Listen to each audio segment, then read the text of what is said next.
regional government, embassy of friend countries in Indonesia, academics, oil companies, and related stakeholders.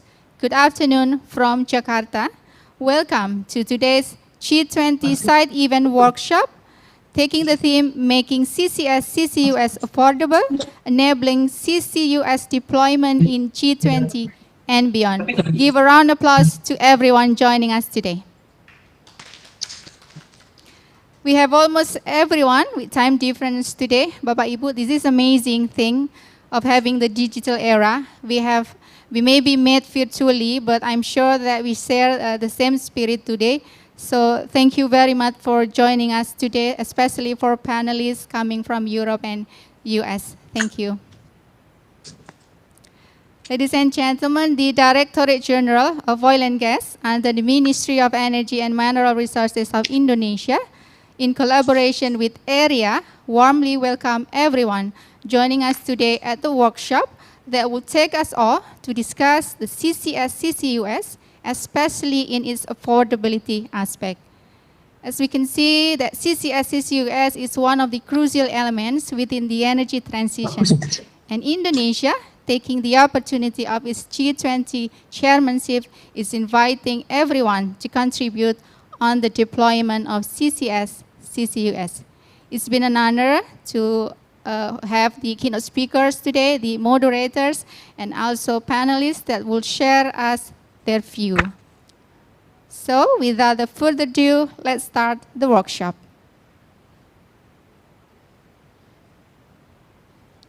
In the first of our agenda, we would like to warmly invite Chairman of G20 Energy Transition Working Group to deliver the welcome address. To Mr. Yudo Dwinanda Priyadi, the time is yours.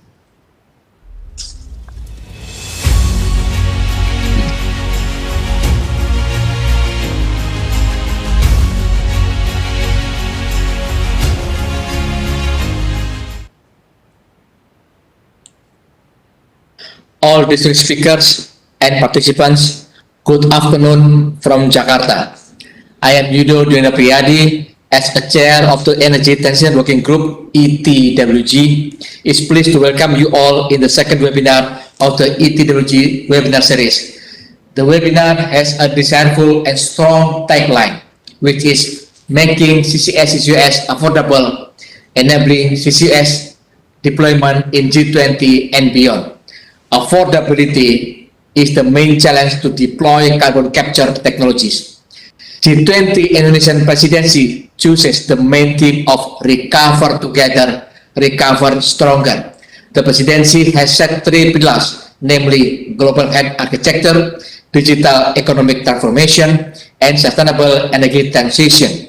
The pillar of Sustainable Energy Transition is held under ETWG, addressing three priorities on accessibility, technology, and financing. We have done the first meeting of ETWG 2 weeks ago in Yogyakarta. In that meeting, G20 members and invitees unanimously endorsed the three priorities in energy transition and the main agenda, heading towards the ministerial meeting and leader summit in Bali. We call all this stage as the road to Bali. Realizing the road to Bali, between the meeting of ETWG, we will deepen issues of energy transition to the series of virtual webinars. Today's webinars on CCS-CCUS will continue the energy transition journey throughout the presidency's year. To the Economic Research Institute of ASEAN and the East Asia area, I would like to convey our presidency's highest appreciation and gratitude for taking the strategic role as co-organizer of this webinar. Through its Energy Research Institute Network, or ERI, AREA, together with Institute of Energy Economics Japan, IEEG, has been engaging key stakeholders not only from research institute in 16 Asia Pacific countries, but also from policymakers and multinational cooperation on supporting low-emission energy technology development. Through their preliminary joint studies, AREA and IEEJ have been simulating the scenario towards carbon neutrality within the components of renewables, nuclear, and CCUS. Then we could at least respond the following main question. Why CCUS matters in clean energy transitions? Flashing back to COP26 Glasgow and several previous international conferences on climate and energy transitions, leaders around the world have mentioned carbon capture storage, carbon capture utilization and storage as one of the key solutions to reduce carbon emission and transform towards more sustainable energy system. To achieve an target of Paris Agreement, the international community will require massive program on reducing global CO2 emission from 40 million tons to 5.6 billion tons within next 30 years, which will be coming from CCUS on iron and steel industries, chemicals, refineries, and of course power plants. From an example in regional scope, the ambitious CCUS scenario in ASEAN will need massive investment for $1 billion per annum by 2030. In the business and market, carbon capture will become the key solution for energy companies, particularly oil and gas companies, to step forward towards low carbon businesses. Carbon capture won't become the only solution in dealing with emission reduction. There are several key initiatives such as greener transport for LNG. From a wider perspective, for instance, from circular carbon economy, CCE, recycle activities, particularly as the reuse will generate economic significance of carbon capture projects, particularly on concrete industries for building construction. However, reducing emission in high energy intensity economic sectors and removing CO2 to balance emission face huge challenge. The main challenge is to make CCUS more affordable. The cost to capture CO2 will contribute to the greatest portion for around 70 to 75% of CCUS total cost. This will vary depending on the local geographical structure, proximity with industrial area, and regulatory support on CCUS pilot projects. Other aspects also critical.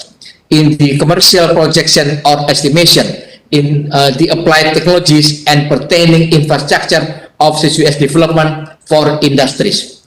In policy and regulatory aspect, policies and regulation in global, regional, and national levels should be matched in order to enable carbon market and carbon pricing, which are supportive to CCS development. In business model, more innovative business scheme could be arranged to make CCS projects viable and applicable. To reach the affordability of this climate solution, we need to incorporate the price of CCS into production costs while improving solid regulation in oil and gas sectors and also in carbon dioxide venting. If we could do those measures, at least we would enable oil and gas sector and also power sector to run CCUS projects with commercial basis. Therefore, this webinar aims to advance the discussion on recommendation, practices, and experiences on advancing CCS. The key points are expected to become the powerful stocktake for strengthening the key deliverables of G20 ETWG, such as an action plan or policy recommendation. The key points will cover the deliberation of several key issues, continuous development of human resource capacity, and sharing of best practices for CCUS will cover technologies, regulatory, financing, business models, and necessary policy framework to support CCUS development and deployment. Research and innovation on CCUS technologies are absolutely required to reduce total cost within the whole value chain of CO2 capture, transportation, and storage. CCUS deployment targets for 2030 for projects with substantial support from government, public, and private sector could become the initial ambitious step. while exploring lucrative potential from climate financing. Full commercialization of CCUS from 2030 aftermath will be further developed with the consideration of each country's context. Without further ado, to the area, all key speakers from the global, regional, and national entities, Troika, as well as all G20 members and invitees, and broader stakeholders, I wish you all have a successful webinar. Thank you. Thank you very much, Mr. Chair. Terima kasih, Bapak. Next, we would like to invite Mr. Tutuka Aryaji, Director General of Oil and Gas, to deliver the keynote speech. Please, Bapak.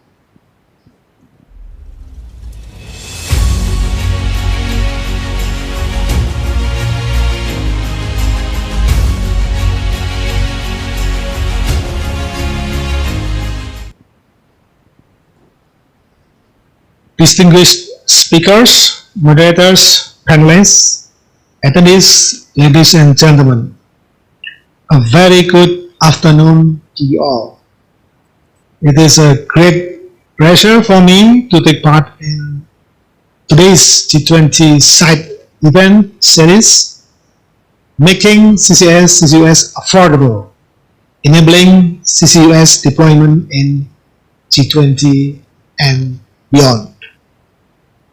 Ladies and gentlemen, net zero emission has become an important target to stay in line with the Paris Agreement's goal. All G20 members have set the NZE targets, including Indonesia in year 2060. To achieve net zero emission, the development of CCS CCUS technologies will be very important for Indonesia. Based on the IEA's roadmap for the global energy sector, the roles of CCS CCUS technologies will contribute more than 10% of cumulative emission reduction globally to year 2050. In Southeast Asia, also based on IEA publication, to remain in line with the temperature objectives set out in the Paris Agreement, CO2 capture for CCUS in Southeast Asia will have to reach at least 35 million tons CO2 in year 2030 and more than 200 million tons by 2050. Ladies and gentlemen, in the G20 members, we can see that the development of CCS CCUS is one of the emission reduction strategies for almost all members. Some members already have policies and large-scale projects. Some members are still in the demonstration projects, and the rest are still in the initiation stage. For Indonesia, CCUS has also essential roles in supporting Indonesian emission reduction targets. Developing oil and gas fields with high CO2 content and at the same time could also improve oil and gas production through CO2 EOR EGR. The utilization of oil and gas is still important because petroleum is the current main energy source for the transportation sector, and natural gas will also play important roles in energy transition before reaching 100% power generation from renewable energy. Ladies and gentlemen, based on several studies, especially conducted by R&D Center for Oil and Gas, LEMIGAS, in depleted oil and gas reservoirs, Indonesia has a storage potential of around 2 gigatons of CO2, which is spread in several areas in Sumatra, Jawa, Kalimantan, and Papua. And the potential of saline aquifer is about 10 gigatons of CO2 from the South Sumatra and West Java basins. Ladies and gentlemen, several ongoing project studies of preparation are being conducted, especially in Kunde, Sukawati, and Tangguh, with total CO2 stored potential of around 41 million ton CO2. We also have other potential CCS projects, such as CCS to produce blue ammonia in Central Sulawesi, East Kalimantan CCS study of CCUS for coal to the ME, Arun CCS, Sakakembang CCS or CCUS, and Abadi CCS. All of them are still in study or preparation stage, but most are targeted to be on stream before year 2030. Ladies and gentlemen, to support CCS development in Indonesia, last year, Director General of Oil and Gas established a team for drafting regulation regarding the implementation of CCS activities. These teams consist of MEMR, SK Migas, and PPMA, COE, CCS, ITP, and Limigas, Indonesian Petroleum Association, and oil and gas contractors. Under discussion with the team, the scope of this regulation will focus on goal setting to regulate CCS or CCUS through CO2UR, EGR, or ECBM in oil and gas block, including technical aspects for capturing, transportation, injection, storage, also monitoring, and MRV. We will not regulate the technical aspect in detail, will be site-specific based on the reference, standard, and good engineering practices. Second,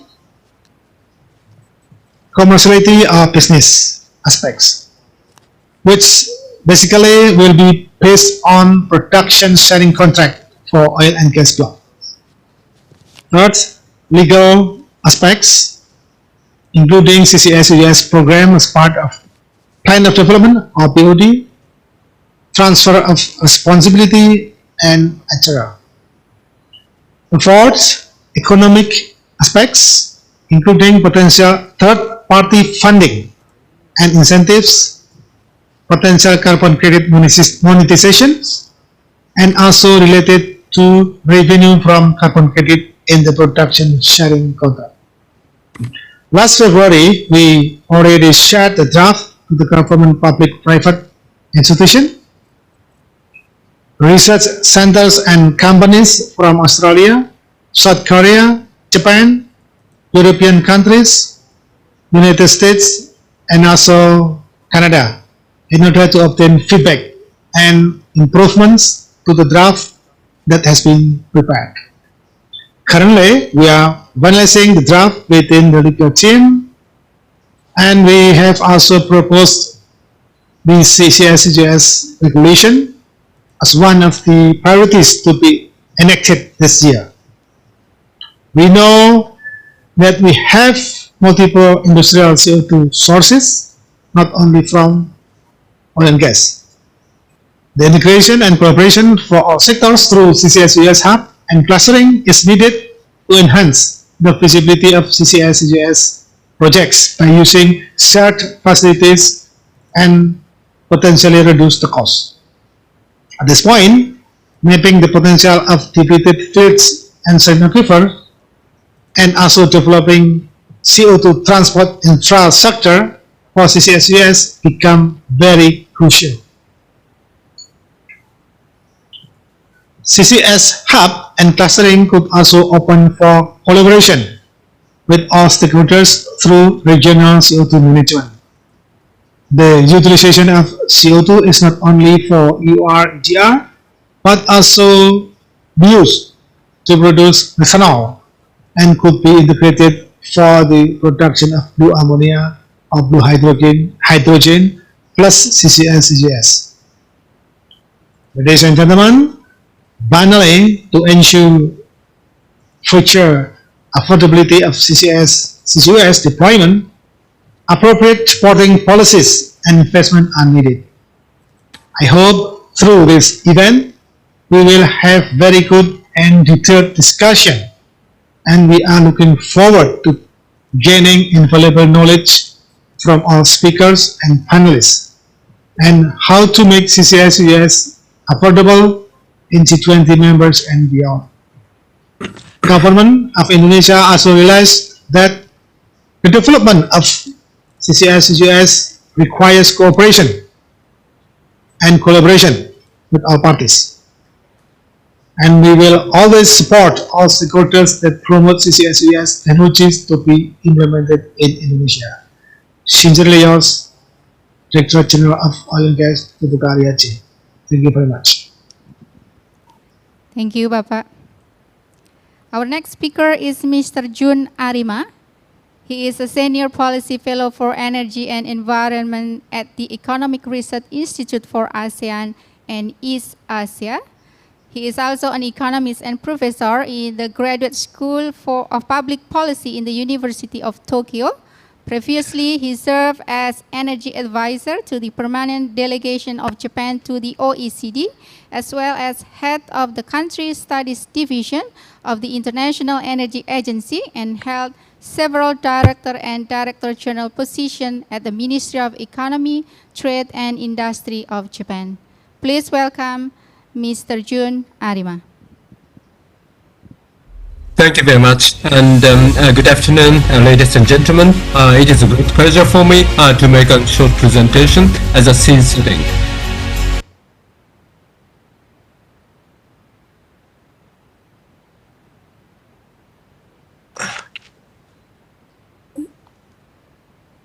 Now, the reference scenario of the most recent IEJ Institute of Energy Economics Japan outlook shows that global primary energy demand will continue to grow from now to 2050. And as you can see, Asian region in red will occupy the bulk of incremental energy demand in coming decades. And energy demand will continuously be dominated by fossil fuels. And under the reference scenario, dominance of the Asian region is the same in global power generation scenarios. And while renewable energy will increase its share, fossil fuel will occupy substantial share even in 2050. And as a strong contrast with other regions, Asian region will see very high CO2 emissions growth in accordance with robust economic growth. And as presented by keynote speech, COP26 adopted Glasgow Climate Pact, pursuing efforts to limit the global average temperature increase to 1.5 degrees Celsius above pre-industrial levels.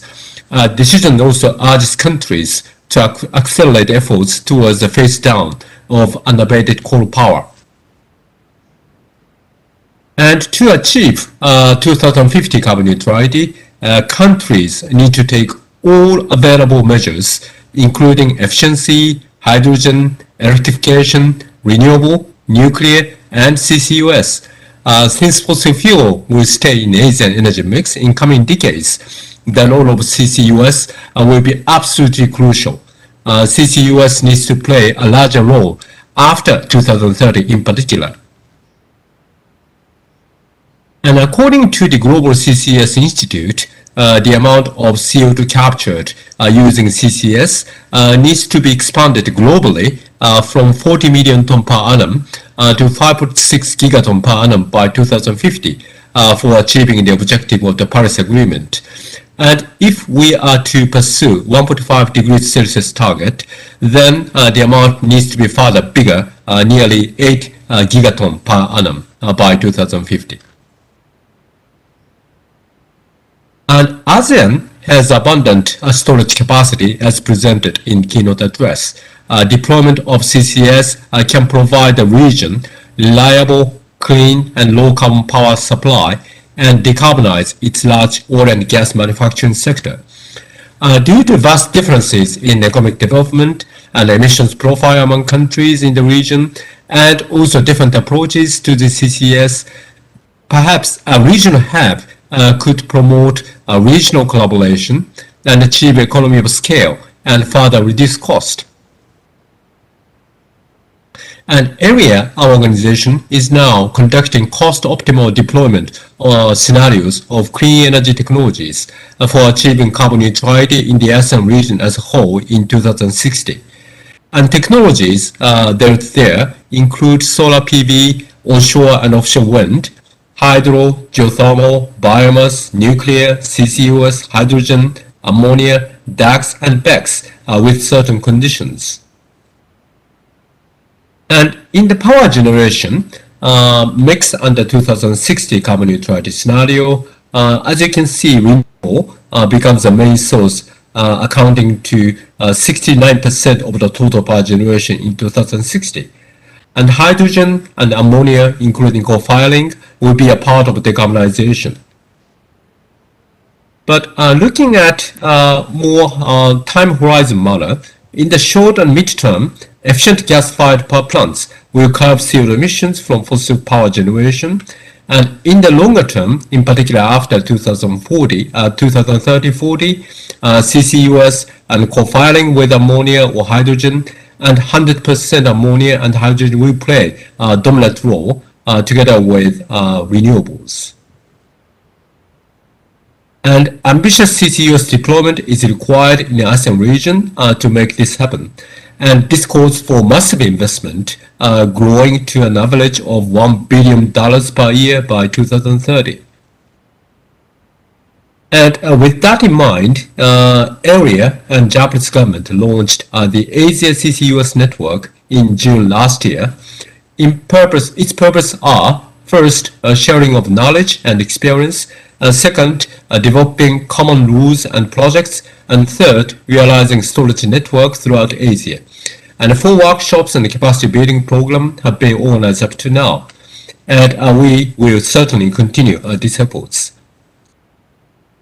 At the same time, we need to overcome numerous challenges for broad deployment of CCUS technologies in the region. First, capturing CO2 cost remains the largest cost, so it definitely needs to be reduced. Second, regulatory framework along CCUS value chain needs to be accelerated to provide business confidence for CCUS investment. And all costs, including capturing, transport, and injection and storing costs, vary according to geology suitability and terrain and proximity of industrial clusters. So therefore, government supports in the form of tax credit may need to be assessed case by case.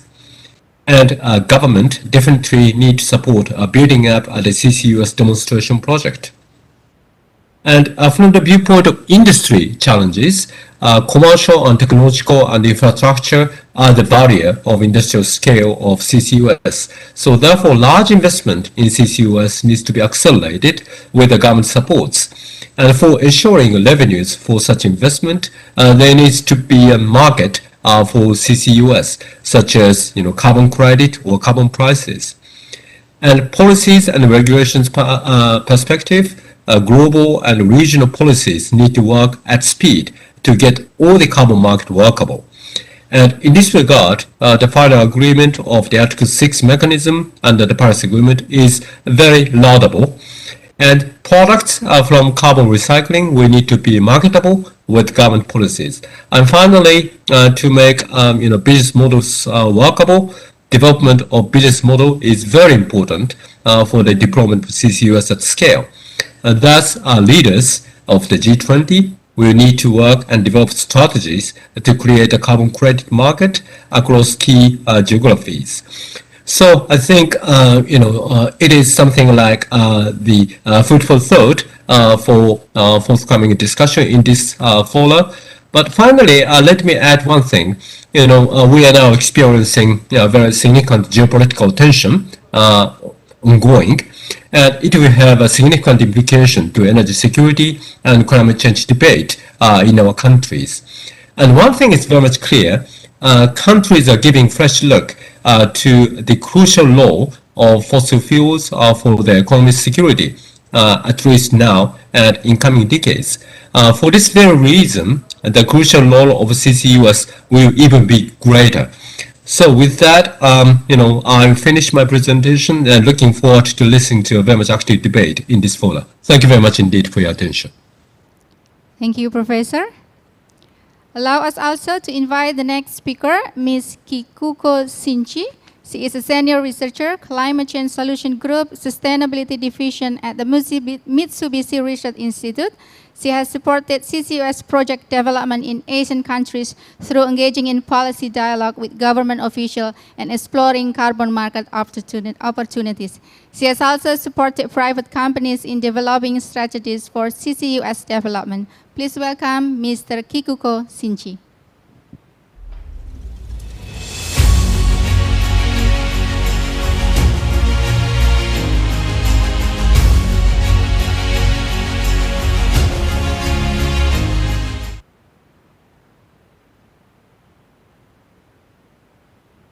Good afternoon, ladies and gentlemen, and I would first like to thank the organizers, the Ministry of Energy and Mineral Resources of Indonesia, and also AREA for inviting me to speak at this very valuable event.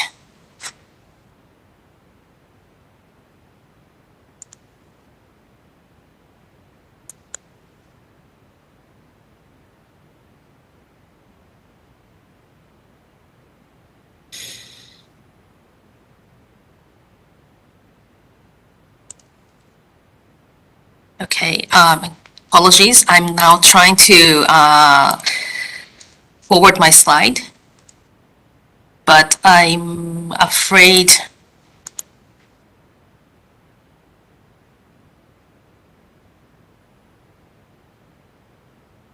I don't have the option to do so.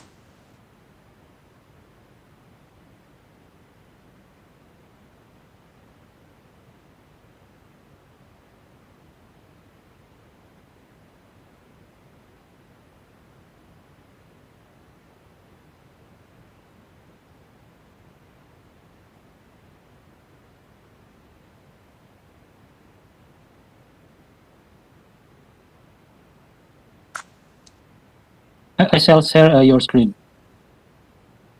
Okay, let me try this again.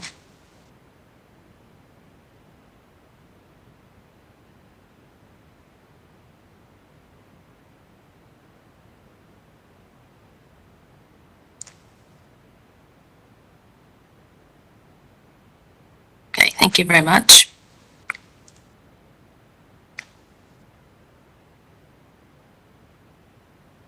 Okay, my presentation will cover a brief introduction to my team at Mitsubishi Research Institute, cost estimation study, which is the main topic of my presentation, and summary and conclusion.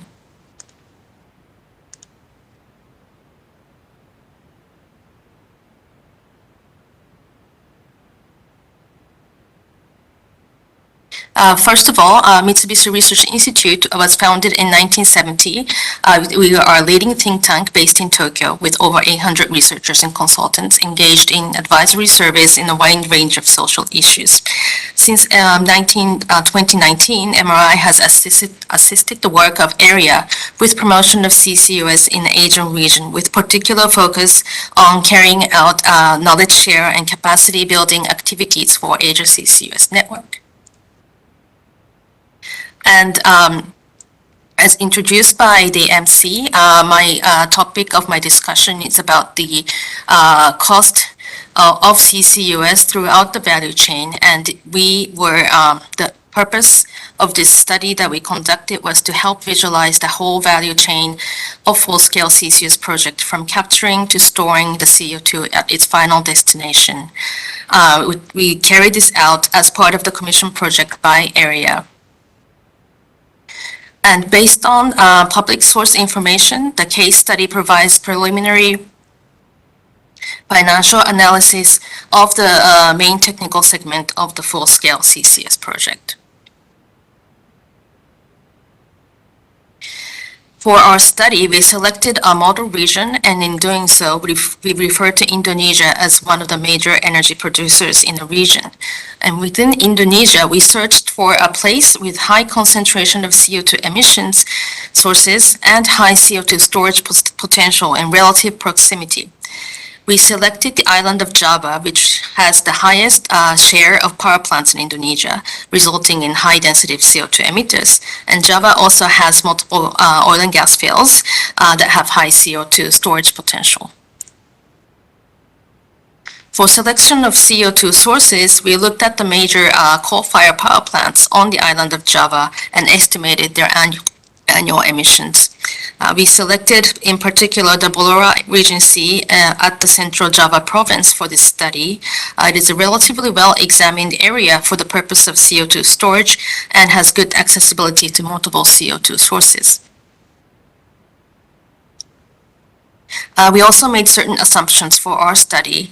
As many countries in the region still rely on coal-fired power plants as a relatively cheap and secure energy source, we recognize that a realistic demand is in retrofitting the existing power plants with the carbon capture technology. We decided to take a medium-scale ultra-supercritical coal-fired power plant as a sample for our study, as the power plants in this category are likely to be the last ones to be shut down. And we applied chemical absorption using amine, which is currently the most commonly used technology in carbon capture, with a carbon capture rate of 90%. We also assumed that the captured CO2 will be transported to an injection well at the onshore depleted gas field through a 50-kilometer pipeline. This slide summarizes the assumptions we made. And for estimating the carbon capture cost, we heavily relied on the previous study done by the Research Institute of Innovative Technology, or for the Earth, or RITE for short, for their cost breakdown of a capturing site at a retrofitted coal-fired power plant. All costs mentioned here include annual expense ratio of 9% and repair costs of 3%. Costs derived by RITE were scaled up for a capture capacity of 2.87 megatons per year, which is the assumption we made for this study. And as you can see, the cost component with the highest share in Capex is the cost for supporting boilers, and for OPEX, it is the labor, with fuel costs coming in second. Secondly, we made estimations on the transportation cost. And for transportation, it is important to note that the pipeline costs are highly variable depending on the type of terrain and the need for crossing the infrastructure, etc. Pipeline over wetlands can cost twice as much as pipeline over flat or dry land. We used a model developed by the U.S. National Energy Technology Laboratory's CO2 transportation cost model. The model arrives at 3 different outcomes depending on the methods used, and we chose the one using what's called the Parker's method as the site we selected for our study with hilly and densely vegetated forests signifies higher price, and Parker's method produced the higher price among the 3. And as you can see, the labor cost has the highest share among the cost components. It's not the materials or equipment, that, but the labor costs that comprise the biggest portion in transportation. For operating costs for transportation, pipeline has annual operating costs such as fuel for compressor stations, repair costs, SCADA and telecommunications, etc. And again, the operating costs are relatively project specific, and the exact exact OPEX cost is not uniquely defined in existing documents. In most cases, it is expressed in a certain percentage of capital costs. Nevertheless, we used the NETL's model to calculate the OPEX for our model case study, and as you can see, result shows that electricity costs for pumps comprise the biggest portion. This slide summarizes the estimation of Capex, OPEX for their breakdowns. And what we did not consider in the transportation cost estimation is the possibility of maritime shipping of CO2, as we believe this technology is still not fully developed. However, we did refer to a study done in Europe and made estimation of cost if we were to ship CO2 by over 1,500 kilometers of distance. And I have attached the result of this estimation in the reference in the annex, so you're welcome to have a look after my presentation. And for storage cost, the cost model we used take into account multiple stages. And one is site screening, the second is site selection and site characterization, and the third it's the permission process and construction. And the technologies and equipment involved in geological storage are relatively developed technologies and are already widely used in oil and gas industries. However, we also need to take into account that there's a significant range and variability of cost due to site-specific factors, especially if the injection site, depending on injection site and depending on the reservoir depth. We also referred to storage cost model developed by Wright based on analysis of multiple cost scenarios for different site specifications. We used the figure circled on red on this slide for our study.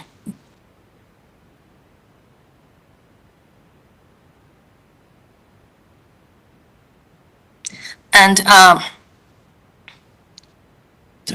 this is a result of our estimation of a storage cost. We made assumption of the depth of sink as 2,000 meters, and drilling cost assumptions are also mentioned here. Number of wells is also mentioned here, and we estimate the total capex for wells as they about 140 million US dollars. This slide shows a summary of CAPEX and OPEX for storage, and as you can see, for CAPEX, well comprise the biggest portion of the costs. Lastly, we applied a plant cost index to adjust for price fluctuation over the years.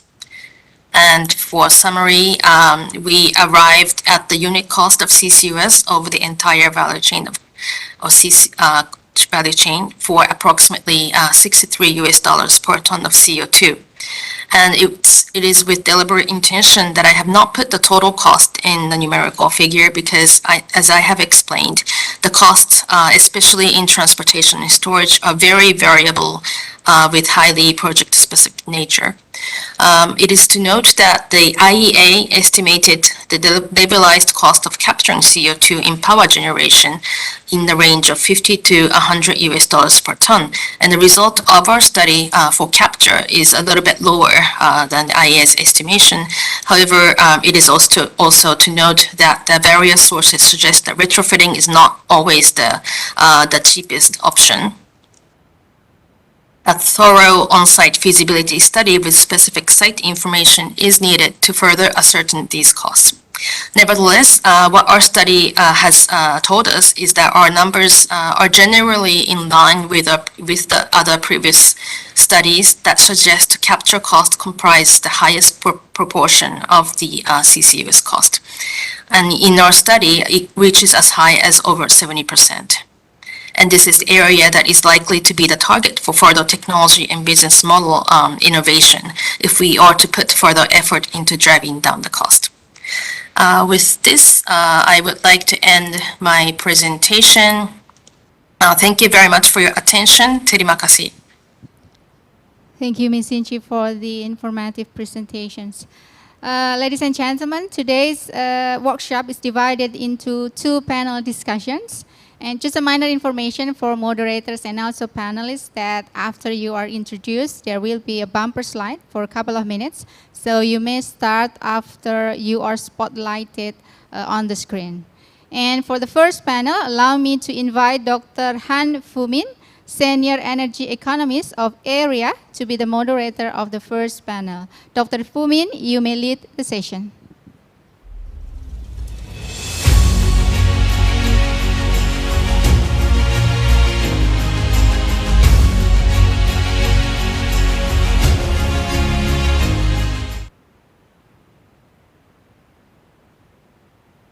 A very good afternoon. First of all, thank you so much, Ashish, for handling this session to me.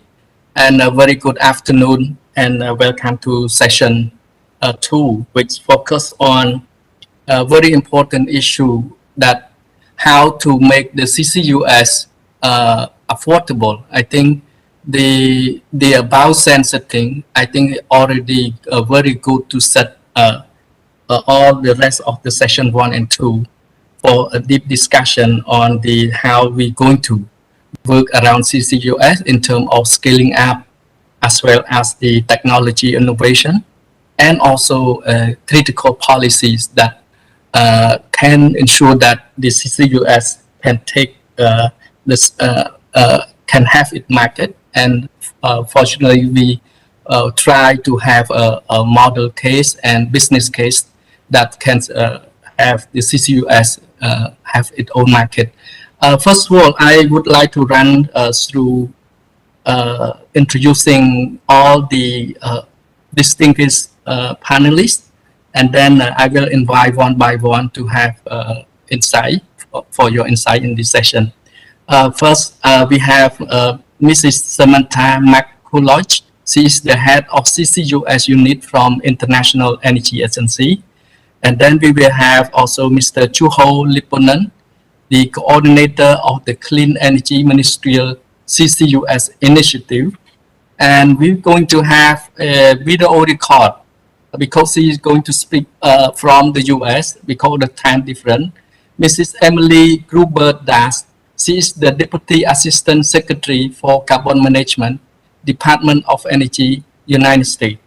And we're going to have Ms. Guloren Turan, a General Manager at Advocacy Global CCUS Institute. Finally, we have Mr. Kembai Brun, the Communication and Government Relations Director from the Northern Light CCUS projects. Without further ado, may I call on Ms. Samantha McCulloch for your presentation and your sharing insight, please.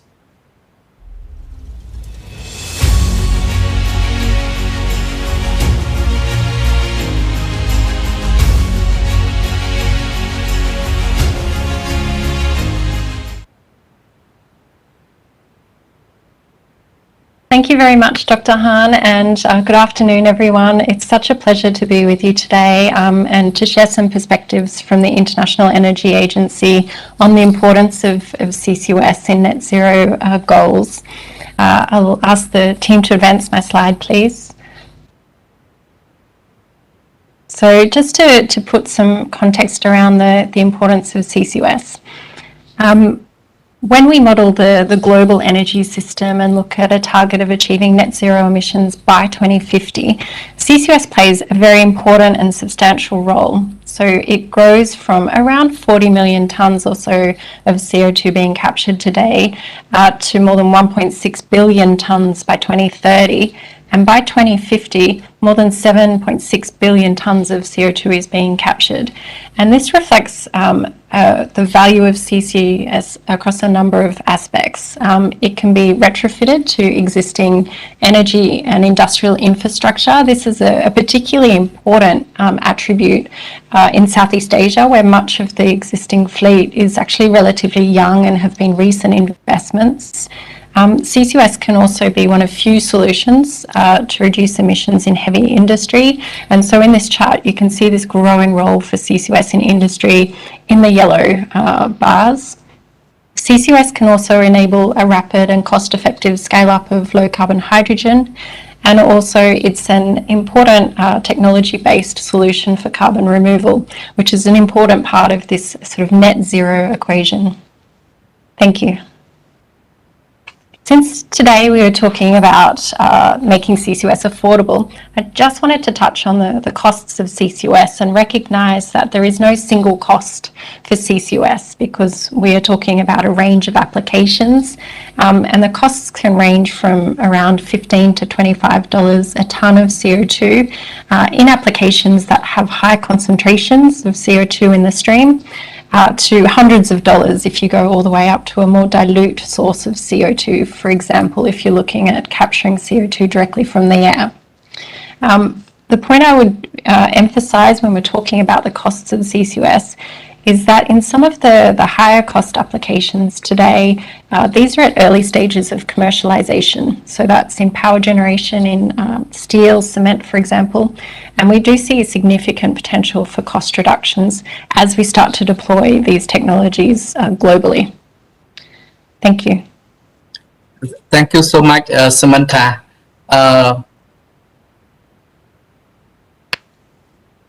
Thanks. I can leave it there. So these are just some quick high-level priorities in terms of scaling up CCUS, and I'll look forward to discussing these policies in the panel session. So thank you so much, Dr. Han.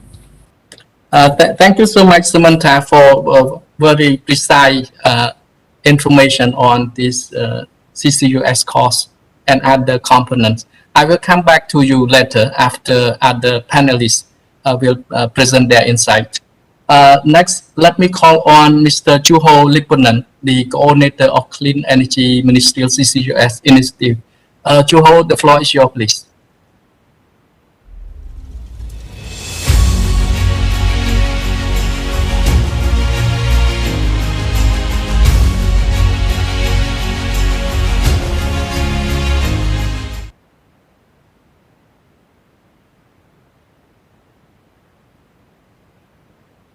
Hello, and thank you very much, Fumin-san, for the introduction.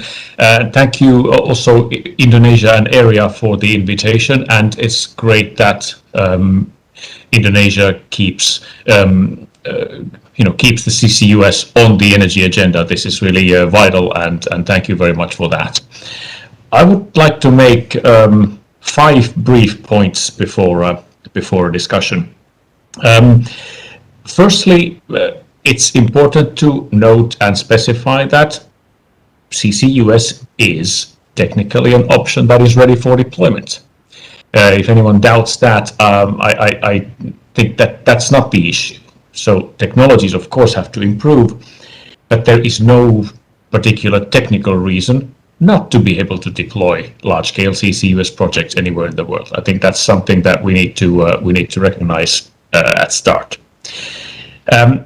Second point is around affordability, and actually very much repetition to what Samantha was just saying.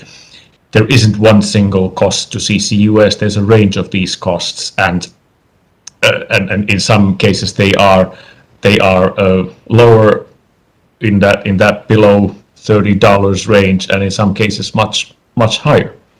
But I think the point there is that deploying CCUS is already now a relevant option for many processes. So affordability is a very relevant and also relative concept, if you like. Third point around technical development and cost reduction. Of course, CCUS cost must and will be driven down over the years, as with any new technology as it gets deployed. And there's a number of levers actually for such cost reductions. Firstly, we have replication, simply doing more of the plants that we currently have, which leads to increase in experience, leads to economies of scale, market pressures in the markets for equipment and so forth, and that will reduce the cost going forward.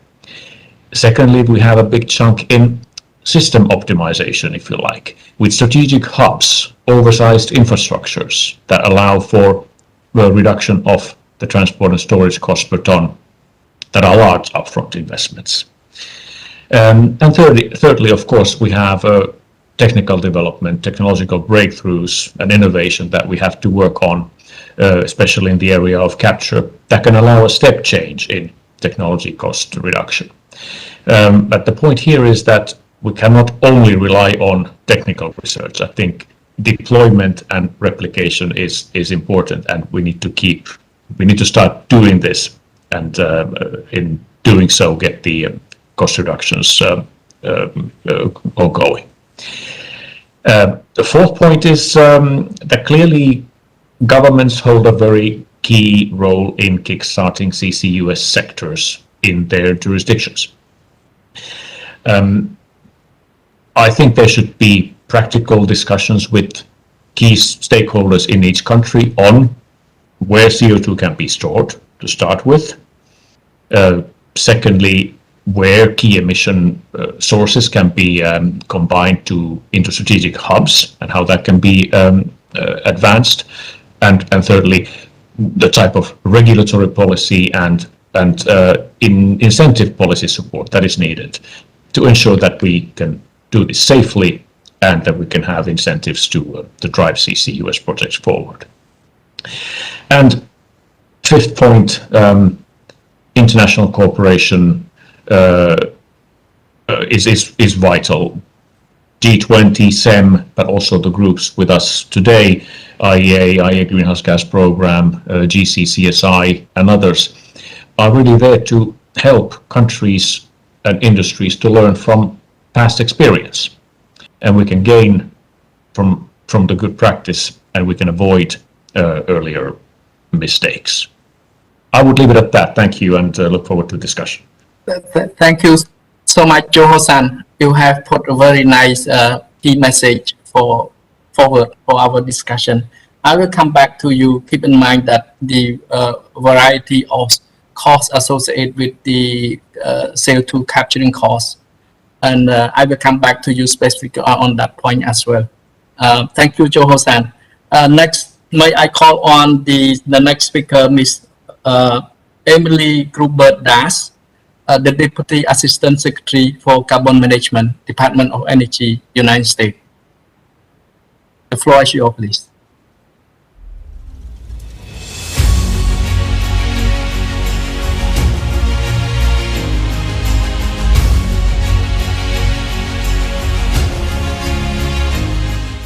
Hello, my name is Emily Grubert. I'm the Deputy Assistant Secretary for Carbon Management in the U.S. Department of Energy's Office of Fossil Energy and Carbon Management. It's a delight to join you today, albeit virtually, and I appreciate you making time for me to join you with this pre-recorded message to talk a little bit about cleaner energy systems and just transition, specifically as it relates to our efforts in carbon management, including carbon capture and storage and carbon dioxide removal. The Office of Carbon Management in the United States is deeply committed to facilitating decarbonization using carbon management technologies like mitigative carbon capture and storage and carbon dioxide removal pathways, including technologies and pathways such as direct air capture with durable storage, biomass with carbon removal and storage, mineralization, and many others. Our fundamental mission in the Office of Carbon Management is to evaluate technologies that may have a role to play in deep decarbonization that is so critical to meeting our global climate goals. Specifically, within the United States, we are driving toward full decarbonization of the electricity sector by 2035 and full decarbonization of the economy, net zero emissions, by 2050. In that goal, we also have an interim goal of reaching 50% reductions in greenhouse gas emissions economy-wide by 2030, which is coming up very, very quickly. As we think about our role in evaluating carbon management technologies, we recognize how important it is to really understand how well these technologies might be able to help us reach these goals. And specifically, what we need to understand about costs and their ability to perform to the standards that we know we need to hit, both technologically and from a social and justice perspective. We are extremely committed to evaluating technologies in a way that really tries to understand how they fit into society if they were to be deployed widely. And a big part of that is understanding at what level these technologies may be able to help really drive us toward deep decarbonization. As such, when we think about mitigative carbon capture and storage, one of the really high priorities that we have within the United States and within the Office of Carbon Management specifically is trying to show what the costs might look like and what the technological capabilities are of getting to nearly full decarbonization for power plants and industrial facilities, all while showing that we can do this in a just and equitable way. These efforts are deeply integrated with a lot of the work that we're doing globally and domestically, including with the Net Zero World Initiative, which really tries to think about how we truly get to a cleaner energy future by deploying energy technologies and other technologies that will help us to drive toward those decarbonization goals. Clearly, costs are a big issue, and one of our real goals here is trying to make it transparent what it actually costs to do these deep decarbonization carbon management technologies. That really looks like moving beyond some of the work that we've been doing for the past several decades on carbon capture and storage in the power sector that doesn't get as high of decarbonization as we might expect now, and trying to push these technologies to see whether we can deliver the types of decarbonization goals that we have. Similarly, as we think about the future, what we understand is that to get to a net zero world, that likely is going to include some level of carbon dioxide removal. When we think about carbon dioxide removal, we see this as a key technology area and a key activity that will really be very important to understanding what decarbonization pathways look like globally.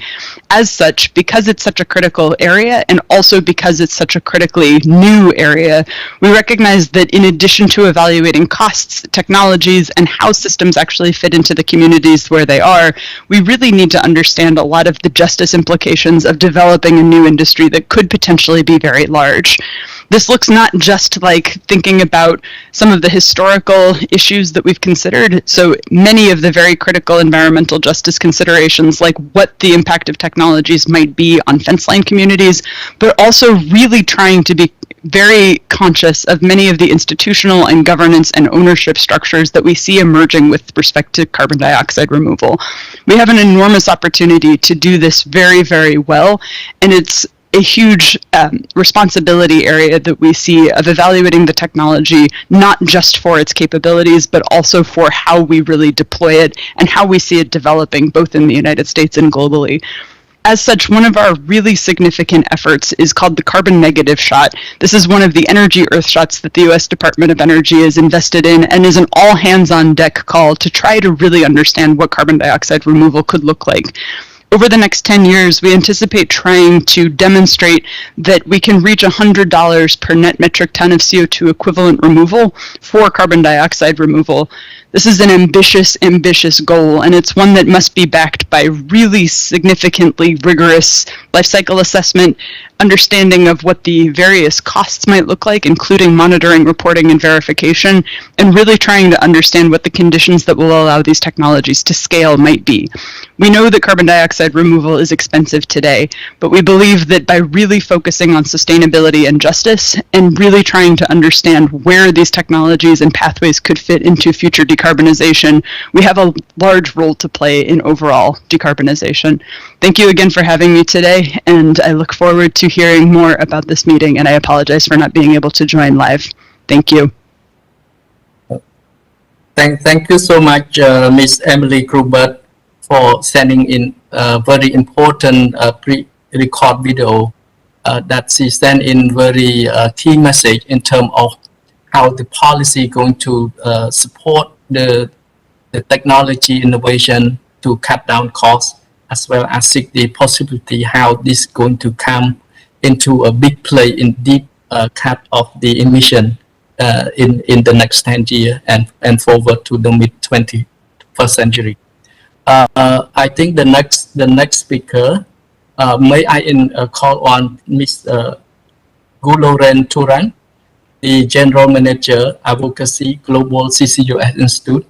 The floor is yours, please.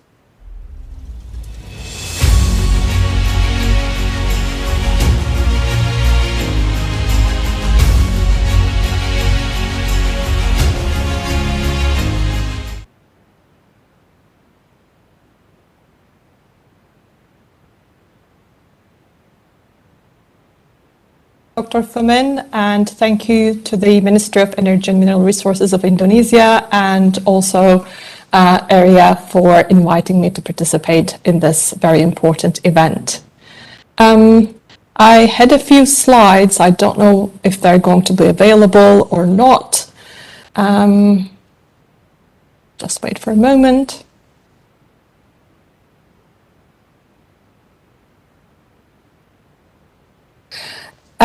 I'll get started, and following from the very insightful comments from our previous speakers, I'd like to emphasize that carbon capture and storage as a key climate solution has been gaining momentum around the world in the past 4 years, driven by net zero commitments by countries and by companies.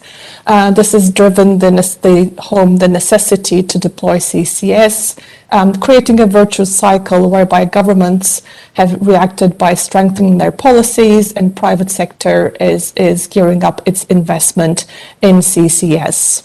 In 2021, we as the Global CCS Institute added some 71 new commercial CCS facilities in our database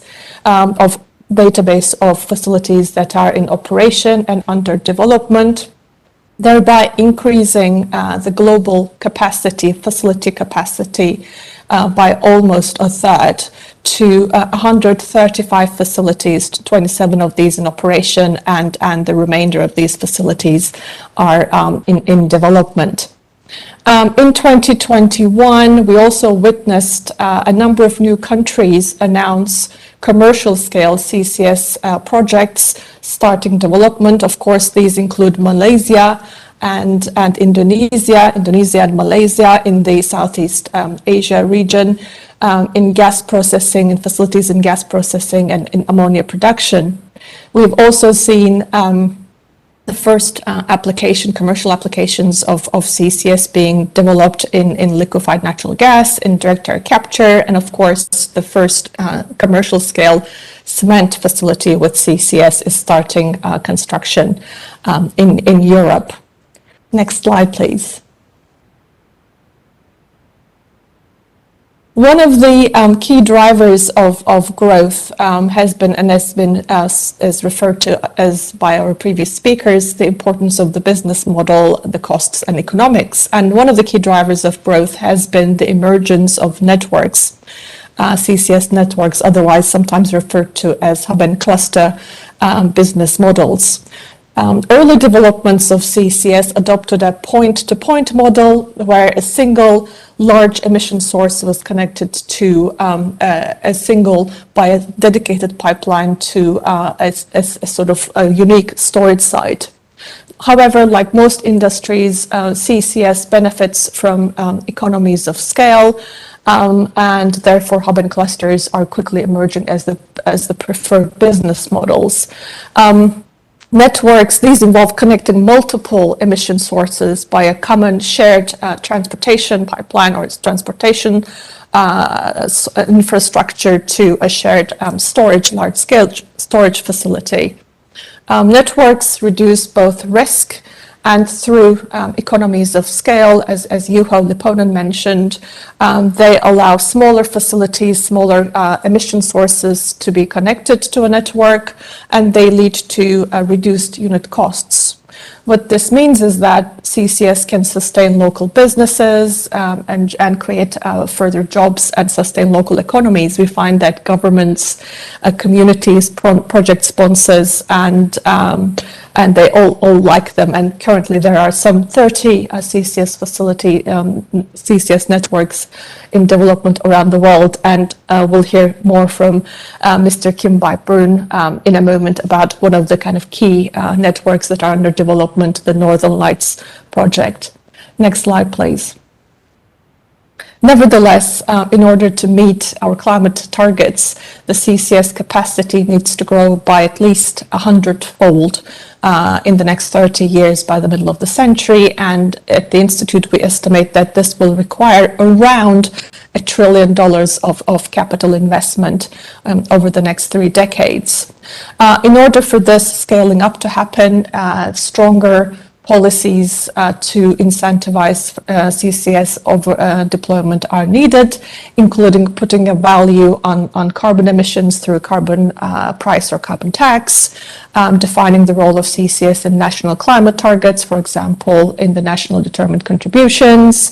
And the governments, of course, can play a strong role in facilitating the development of CO2 transport and storage infrastructure, and they should and can clarify key legal and regulatory frameworks and issues. And with that, I'd like to thank you, and I look forward to the discussion.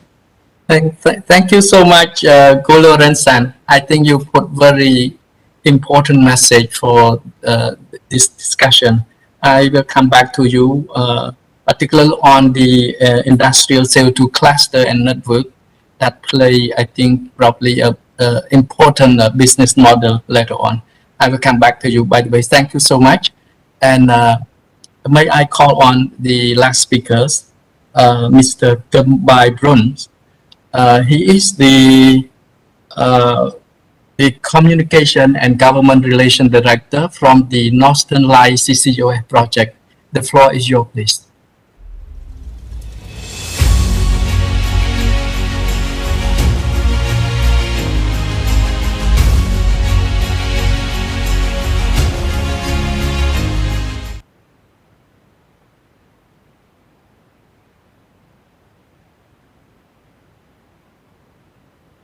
Thank you very much, Dr. Han, and good afternoon, everyone, and thank you very much for the invitation to participate at this event. I'm very pleased to join you today from Stavanger in Norway. Northern Lights is responsible for developing and operating CO2 transport and storage facilities open to third parties.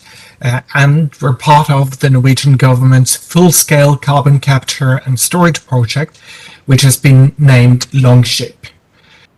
When we start operations in 2024, we will be the first ever cross-border open source CO2 transport and storage infrastructure network, shipping CO2 to an onshore receiving terminal on the Norwegian west coast before being transported by pipeline for permanent storage in a reservoir 2,600 meters below the seabed.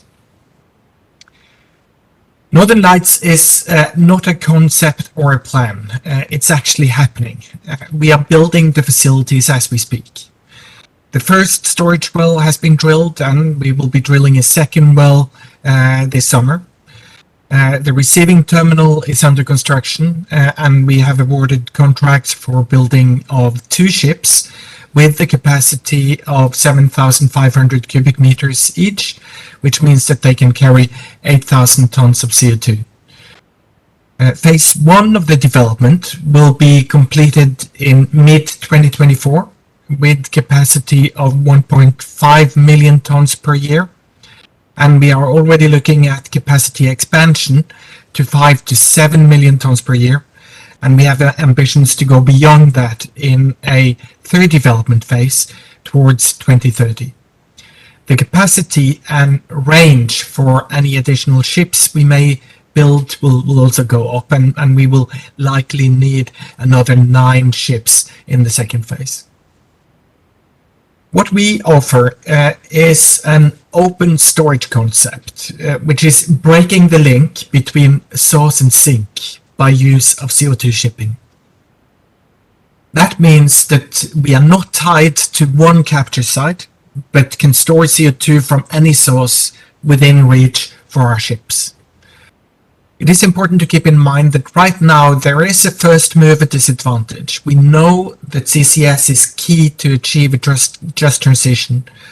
We will need around 600 million tons of CO2 stored every year by 2050 in Europe alone.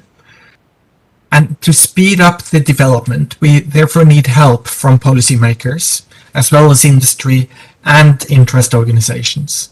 And what we need is business models. We need national support mechanisms. We need higher CO2 price, willingness to invest, regulation, standardization, and operational procedures for certification and metering. CCS is hard, but so is everything else. We have to make it a success.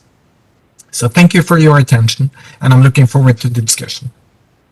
Thank you so much, Kim, for very important message, practically from the current Northern Light CCUS project. I think we're going to have a lot of discussion with you, but keep in mind that I'm going to ask about something about key regulatory and commercial issue around how to make this project work. Probably you can touch on later on. But thank you all the distinguished panelists. Let me come back first to Samantha for her presentation. I just want to raise one question about why CCUS is the least cost abatement option, and is it competitive at the current cost, and why, if they are at the very, I think, various costs from these from very low cost of gas processing like ammonia to very high capturing costs like cement, steel, and power plant for CO2 source from those in heavy industry. So if the current cost, first, is it competitive, and why it becomes the least cost abatement cost for that heavy industry? The floor is you, Samantha, please. Thank you, Dr. Han. I think, you know, we've had a consistent message this afternoon that there's no one cost, and it really depends on a number of factors, and most particularly which application you're looking at. I think if we can focus particularly on heavy industry applications for CCUS, so steel and chemicals and cement, for example, we really see that CCUS is one of the most mature and most competitive options to really reduce emissions down to close to zero. And there's a few reasons for this. One is the fact that there's a lot of existing infrastructure, so the retrofit potential for CCUS is important here. Also, many of these processes rely on very high temperature heat, where there are limited other technology solutions. And finally, I would just emphasize the role of CCUS in addressing what we call process emissions. So if I can take the cement sector, for example, cement accounts for around 7% of global CO2 emissions. So it's a significant contributor to greenhouse gas. And yet 2/3 of the emissions from cement are not related to using fossil fuels, for example. They're process emissions that are chemical reactions. And today, the best option for addressing those emissions is to physically capture those emissions and store them. So this is why we're seeing CCUS emerging as a very sort of cost competitive and important technology in these sectors. Thank you so much, Samantha, for very excellent elaborating on this point. I really appreciate this, and I hope everyone also appreciate your answer on this important question about these. CCUS is one of the least cost abatement option for the heavy industry. Thank you for that. And back to Joho-san, may I also raise one question about your presentation? Given a wide range, as I said with Samantha, of CO2 capturing costs, range from $30 per ton of CO2 in the gas processing like ammonia and other, to over 100, particularly for the coal power plant, steel or cement industry.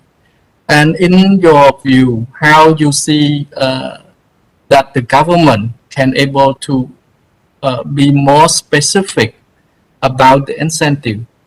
If we are giving just one incentive across the industry, actually there are various costs of the CO2 capturing costs.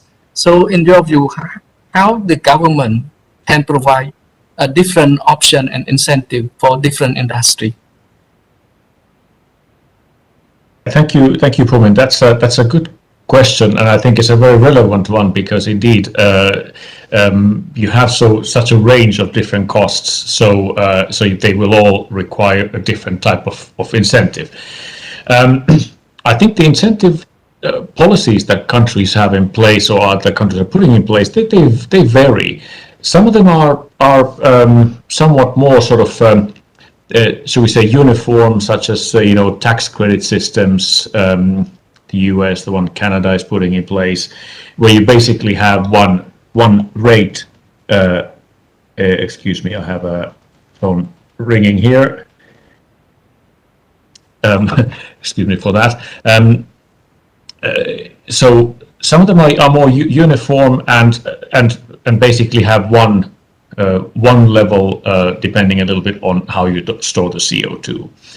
But there are examples of more diversified ones. For example, if you look at systems that, for example, in the Netherlands or in the UK are being discussed and being put in place, implemented already, which have a mechanism whereby you define a price, or let's say the cost of your capture of CO2 per ton, and you compare that with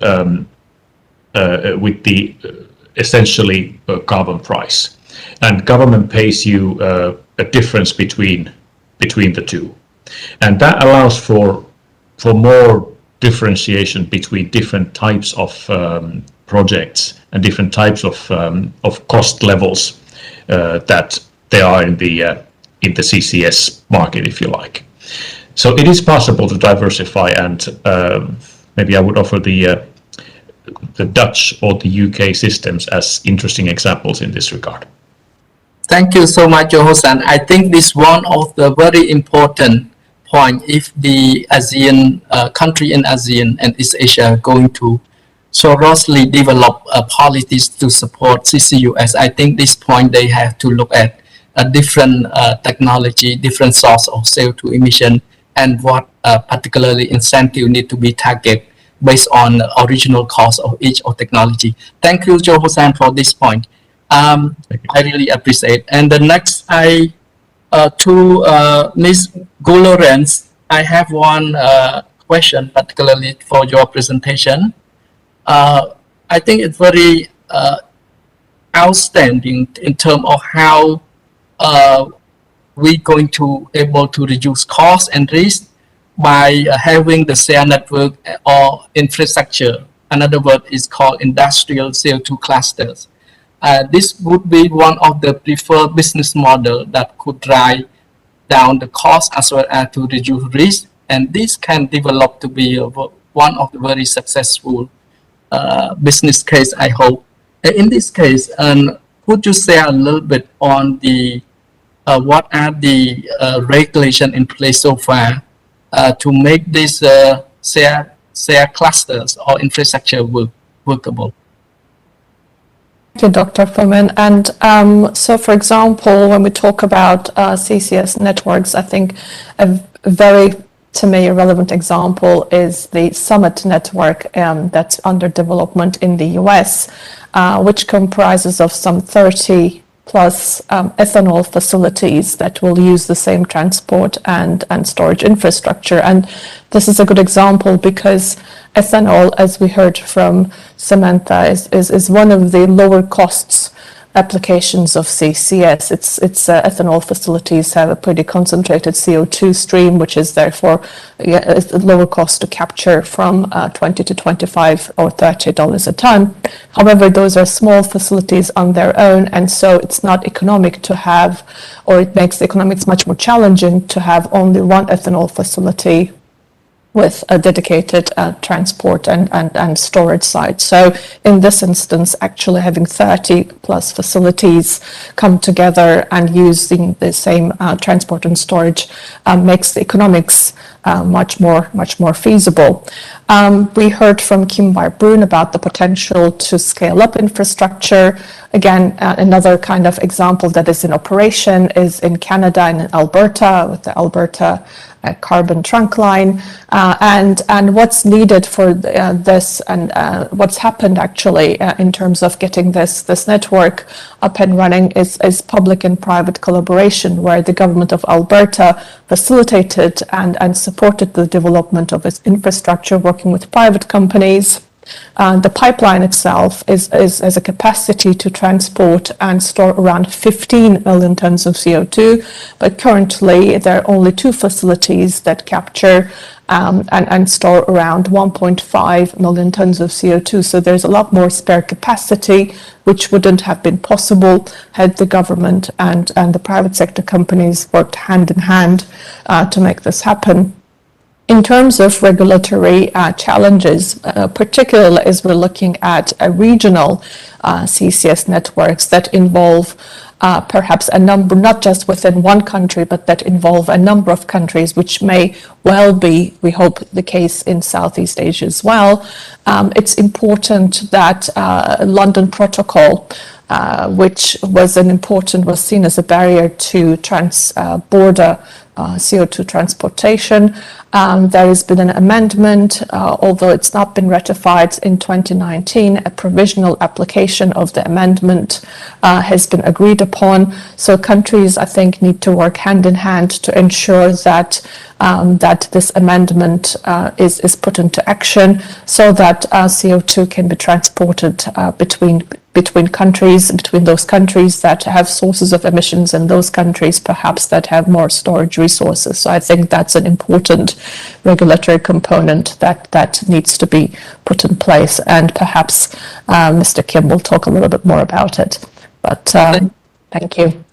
Thank you so much, Guloren, to highlight very important of these infrastructures, of the shared infrastructure, and these leading to very important as well that these, as we need to have a regional hub of these CO2 storage, it's important to look at regulatory of how CO2 can be transported across the boundaries from one country to another. You highlight about London Protocol. I think this is critical for the application to ASEAN context for policymakers to look at later on. Thank you for your insight about this point. Next, I would like to call on Kim By-Brun, Mr. Kim By-Brun. I have one question, particularly to your presentation. As you know that this Northern Light is quite important, and it currently a real example for the CCUS CO2 capture, transport, and storage. Could you also share with us a key regulatory and commercial issue for the CO2 transport and storage at the Northern Light, if you may? And then what are these current incentives, if you can also share that? I know there's hard to strive for business model, but if you can share what actually the incentive currently the Northern Light receive to ensure this can have a good revenue stream, perhaps it will be important for our stakeholder. The floor is yours, please. Okay. Well, first I would like to say that the Northern Lights project is supported 80% by the Norwegian government. So we have a significant support in the development of our infrastructure. This is for phase 1. Phase 2 is going to be developed by funding from the owners. And it does not include the kind of capture side. If you look at the European customer base, there are 2 capture facilities in Norway that also are supported by the Norwegian government. But aside from that, the most significant legislation with an impact on CCS includes the EU Emission Trading System, ETS. Which is intended to drive investment in low carbon technologies. And right now, the cost of emitting a ton of CO2 is 78 euros per ton. That's as per today. It has been almost at 100 earlier this year, but only a year ago it was as low as between 20 and 30 euros. Now, this is the most significant kind of incentive for capture operators to, or for industrial emitters to actually capture their emissions. Now, for us, obviously, we need kind of a commercially sound business model. And the business model doesn't really exist today. This is a new thing. It's a new market. And therefore, we see that the conversations we are having with industrial emitters in Europe today are complex and take time. But we are hopeful that we will soon be able to sign our first commercial contract, aside from the two kind of emitters which are part of the Norwegian Longship project, and that we kind of will set the standard in terms of what these contracts look like. And there will be kind of aspects around liability there, along with a lot of other aspects that need to be covered. Thank you so much, Kim, by putting very important message for today's discussion. We learned a lot from Northern Light. I think that how the government support the project, how commercially that will taking place later on. And most importantly, I think the carbon price in Europe is very good now, almost $100 per ton CO2. I think this is a very good incentive. And I think this highlights the importance of the emission trading system that I think Asian context is still far away. Hopefully we can learn more from the European case to ensure that the policy instruments, including these carbon price, carbon credit will be in place is one of the important things to support. Thank you, Kim, for your important message. I think we have reached the time, and let me take this opportunity to thank all these distinguished panelists that coming forward with very critical and important message for our session discussion around the how making CCUS affordable. This is important that the ASEAN stakeholder really want to understand about the CCUS cost and what need to be done and what policy need to be in place, what infrastructure investment, etc. This is quite important, and it will fit into the further discussion and a policy formulation later on. And I take this opportunity to thank you again for your time and your contribution to this session. And let everyone applaud and put hand for all the distinguished panelists. Thank you so much, by the way. And back to you, the Miss MC. Please, back to you. Thank you, Dr. Fumin, and all the panelists. Give a round of applause for the moderators and the panelists, everyone. Thank you. Ladies and gentlemen, we are moving on to the next panel discussion, and joining us already, Dr. Saleh Abdurrahman. He is the member of the Committee of the Downstream of Oil and Gas Regulatory Body of the Ministry of Energy and Mineral Resources of Indonesia. Bapak Saleh, you may lead the session. Thank you, Ibu Sularsi. A very good afternoon and evening for all distinguished speakers.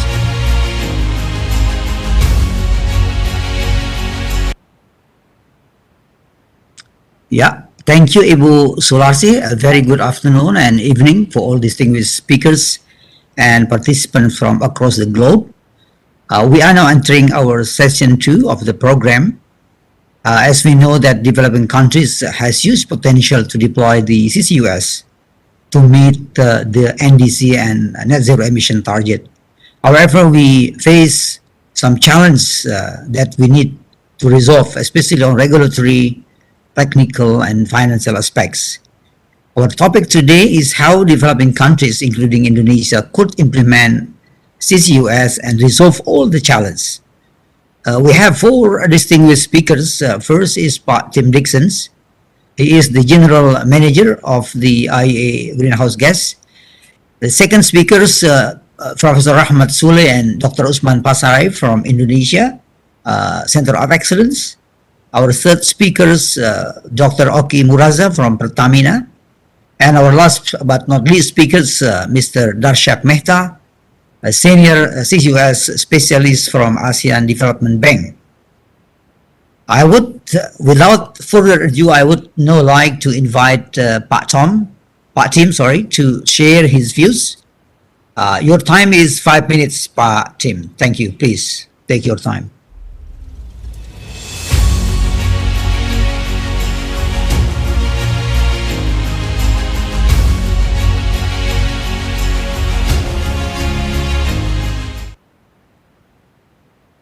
Okay, thank you very much, Dr. Saleh. Can I just check that you can see my slides?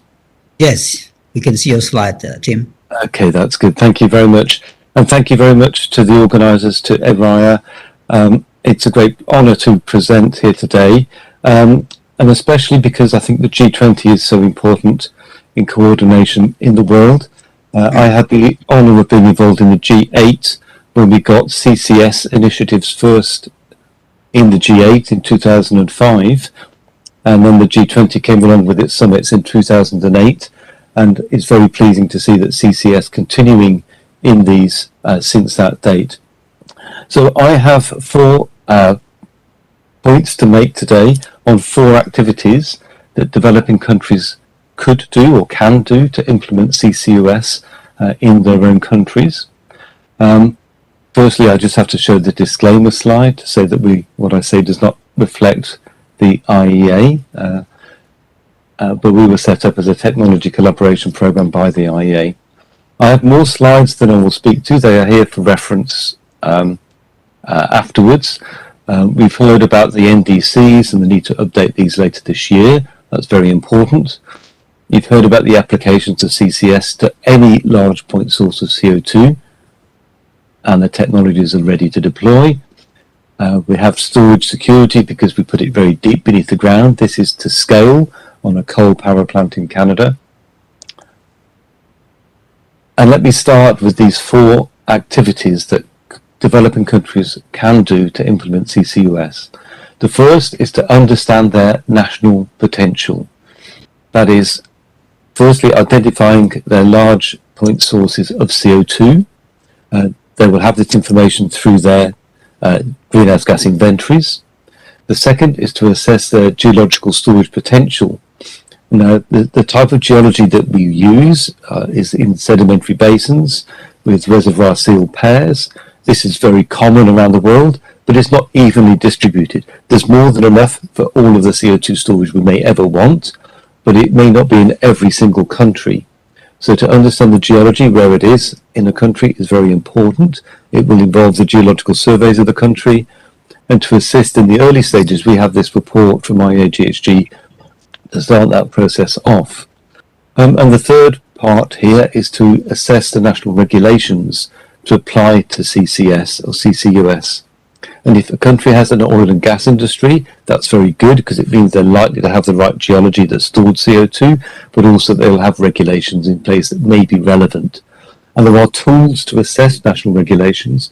The Global CCS Institute has its regulatory toolkit, and the IEA has its CCUS handbook on legal and regulatory frameworks due to be published this year.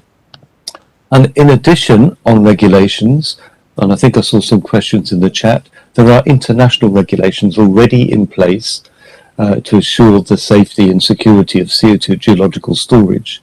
We have them from the UNFCCC for CCS and the CDM. We have them for offshore storage in the London Protocol. We have international standards from the ISO, as well as countries' own. And it's very pleasing to hear that Indonesia is in an advanced stage in its own regulations for CCS. The second activity is capacity building. This is raising awareness in a country with stakeholders. That's very important. The photograph here is from a recent workshop in Trinidad and Tobago that we were involved in. If you have an oil and gas industry, retraining the professionals, they've already got the right skill sets. So it's a modest retraining needed, but also training and educating students. And as IOGHG, we run the main international CCS summer school. And in 2020, we really wanted to bring it to Indonesia, hosted by ITB in Bandung. But of course, COVID came along, and I apologize for my voice today. I have COVID. We are still hoping to bring the summer school to Indonesia in this year, in December. But in the meantime, with ITB, we've done the virtual summer schools instead. And the third part here in the capacity building is join international organizations such as ourselves, such as the Global CCS Institute, such as the SEM CCUS initiative, and the CSLF as well. The third activity is establish a centre of excellence, and we're going to be hearing about the Indonesian centre after me. This is really important because it creates a national resource of expertise. It can help inform governments on their updated NDCs, and it can lead on all the other activities that need to be undertaken as well. And there's good examples in here in Indonesia, in South Africa, and China, and elsewhere. And the fourth activity is share the experiences with other developing countries and learn from other developing countries. This South-South cooperation as a term for this, I think, is very important. We can do this through the Asia CCUS network, as we heard earlier. ADB have their annual energy forum, and also the UNFCCC COPs. And this term, South-South cooperation, actually came about, its use started in Indonesia in 1955 with the Bandung Africa-Asia conference. So it's very good to be using it here today. And there were good, many of these that take place. Just one example is a side event that we organised with the University of Texas at COP26, where we had Indonesia, Dr. Rahmat Suli, who's presenting next, and Professor Rafi Hussain from Trinidad and Tobago, both countries that are more advanced in developing CCUS, to share their experiences and their learnings with Nigeria and with India and with the others in the audience as well. So please share your experiences and learn from others. So those are the four activities that I would like to suggest, and the rest of the slides are here for your reference on my organisation. So thank you very much, Dr. Sala, and I look forward to the discussion afterwards. Thank you, Tim, for your essential and substantive presentation and recommendation on how developing countries to implement the CCUS. I will come back to you, Tim, after we finish with all the speakers. Thank you again. And now we would like to invite our two speakers from Indonesia, Professor Rahmat Sule. He is from the Center of Excellence of the ITB, Bandung Institute of Technology, and Dr. Usman Pasarai, from Oil and Gas Research Center in Jakarta. Your time is now. Please take your time, Pak Sule and Pak Usman. Thank you.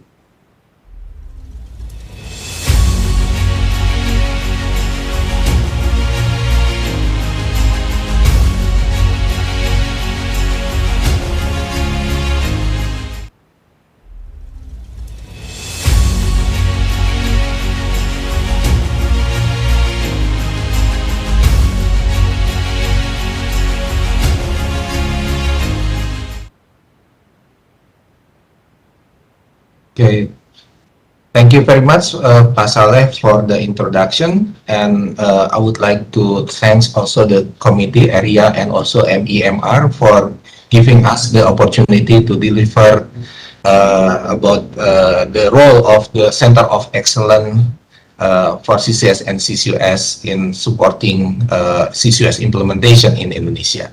Next slide, please. Perhaps we would like to start with our reality. So based on Indonesian NDC, we target to reduce the greenhouse gas emission between 314 until 398 million ton of CO2. And then if we take some several low-hanging fruit CCS and CCUS project in Indonesia, which is connected to the oil and gas industry, it seems that 137 million tons of CO2 could be reduced within 10 years. It is equal to about 34 until 44% of our target in reduction of emission. So that's why we would like to learn how CCS and CCUS will be implemented in Indonesia. And later, if the technology for separating the CO2 from the exhaust of coal-fired power plant is found, maybe the target for the reduction could be increased. So that's why CCS and CCUS can play an important role in Indonesia, since there are a lot of CO2 sources from the energy sector, and their location are close enough to depleted oil reservoir and coal mining. Next slide, please. This is several activities that are conducted in our center. So basically, we implement what Mr. Tim Dixon advised to us, and also some advice from our international partners. So basically, we spread our knowledge and awareness about the CCS and CCUS in some exhibition and also symposium. And on the same time, we conducting several studies, for example, about the preparation of the CCUS in Bundi field. Has been mentioned also by Mr. Tim Dixon that we work together in conducting capacity building program. Last year, we conduct international virtual courses and attended by 250 participants. And also, publication is quite important, and we are very happy to announce that we are quite productive in this matter. Next slide, please. And then another important activities is the cooperation in conducting studies and projects with industry and international partner. So here we have cooperation with CO2 producer from the ammonia plant, and also with Pertamina in determining the decarbonization study, and then mapping of the CO2 source and sink is also conducted by us. And in the last year, we have conducted also CCUS feasibility study at Tangguh Field, and hopefully within this year we could start a new study related with the CCUS feasibility study in Abadi and Saka Kemang Field. Next slide, please. And this February, we have finalized the draft of the regulation related to the regulation of the CCS and CCS implementation in Indonesia. And the aspect that are regulated is from subsurface until surface facility, and also how to conduct MMRV, and also the business opportunity that could be offered to the stakeholder. And we have also conducted several socialization to the international communities in Europe, Japan, Australia, Korea, and also US and Canada. That's all my explanation, and it will be continued by Pak Usman. Thank you very much.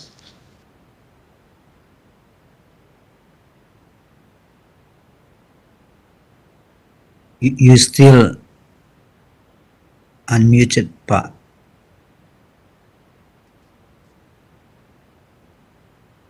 Following Mr. Sule, I would like to add more activity that have been carried out by the center in order to deploy CCUS Indonesia in making this technology affordable in the context of Indonesia. So the initiative to establish a Center of Excellence of CCUS by Directorate General of Oil and Gas, the Ministry of Energy and Mineral Resources, through supported by ADB Knowledge Partnership Program, is a key enabler in deploying CCS Indonesia. Although that CCUS activities in Indonesia are involved across sectional ministry and agency, but the most suitable near-term development CCUS Indonesia, as Pak Sule explained before, will be in the oil and gas upstream sectors. These sectors offer low-cost solution for each state of CCUS, where supply from a natural gas processing plant, while the depleted oil and gas for the storage. Utilization CO2 for enhanced oil recovery or enhanced gas recovery is the one technology being considered as a driver and early mover for developing CCUS in Indonesia. The importance of this technology as facilitator for CCUS particularly significant where there is no established financial or regulatory incentive for sequestration CO2 emission. CCUS in the form of CO2 EOR has been proven effective for increasing oil production substantially, while a consistent amount of CO2 injected stored permanently at the same time. A number of studies have already been carried out by the National Center of Excellence, as Pak Sule explained in his slide before, in cooperation with Pertamina and also supported by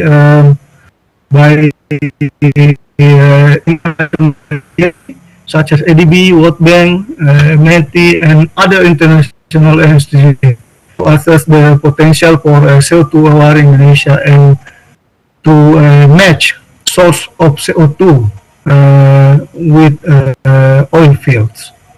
The critical first step in the process of developing CCUS in terms of CO2 EOR in Indonesia is to launch an initial pilot project. The learning and experience from this such of a pilot project will be enormous value in helping operator design commercial project and helping policy makers draw up a robust business model, effective legal and regulatory framework for CCUS in the form of CO2. A pilot project at Sokowati oil field located in East Java, where production has been declined for several years, under evaluating by the Center of Excellence in cooperating with Pertamina, Capex, and supported by METI. In this pilot, if this pilot proves to be successful, a commercial scale project emphasizes involving the use of existing production well and drilling 9 new well injection wells. The SL2 needed for the pilot project will be sourced from the Sokowati field itself. This field currently produce associated sets with 40% CO2 content, and additional additional anthropogenic CO2 will be needed for the full field scale project. It will become from the nearby gas processing plant, and this field is capable storing around 14 billion tons of CO2 over assumed project lifetime of 15 years, increasing oil recovery rate by around 40%. Thank you. That's all my highlight the role of CCUS, Center of Excellence. Thank you, Dr. Saleh. Thank you very much, Pak Sule and Pak Usman, for your valuable information on the COS activity in Indonesia. I will come back to you after we finish with our next two speakers. Thank you, Pak Sule and Pak Usman. Now I would like to invite Dr. Oki Muraza from our state-owned oil and gas company Pertamina to present Pertamina's plan and activities on CCUS. Okay, your time is now. Please take your time.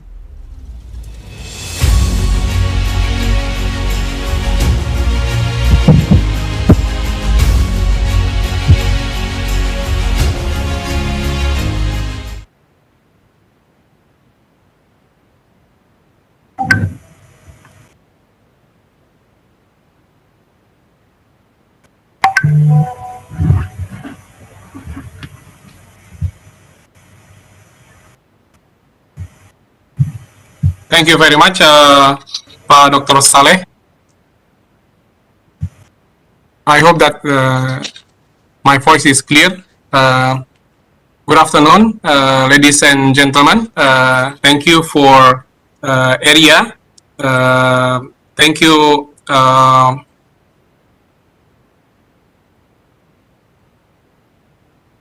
Thank you for area Asia CCUS network and Ministry of Energy, Mineral Resources of Republic Indonesia. And also thanks for the Energy Transition Working Group for the invitation. I'm Oki Muraza, the Senior Vice President at the Research and Technology in Pertamina Holding. This afternoon, I would like to highlight about the activities that we have in Pertamina Group.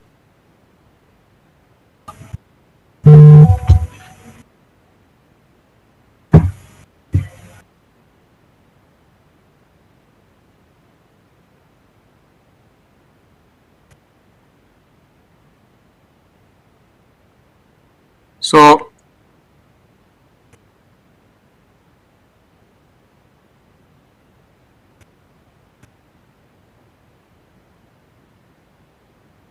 yeah, as you can see on the slide, basically,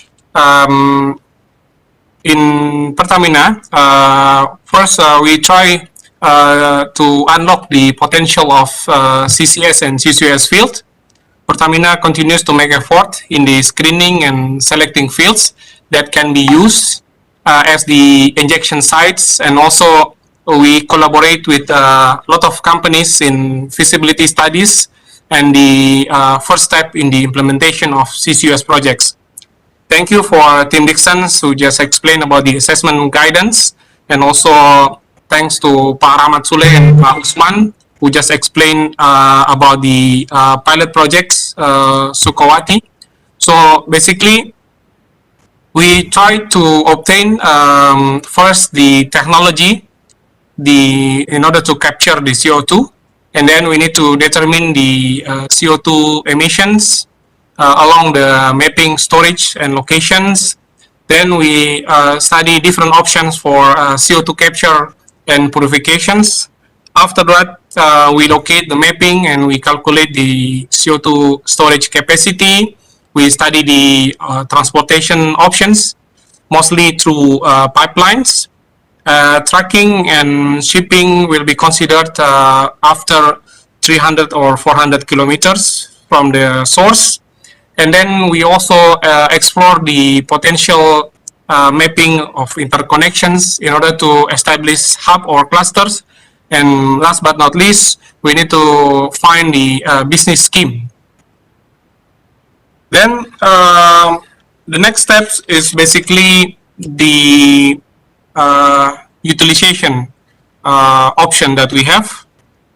So we try to put priority on the utilization prior to the storage.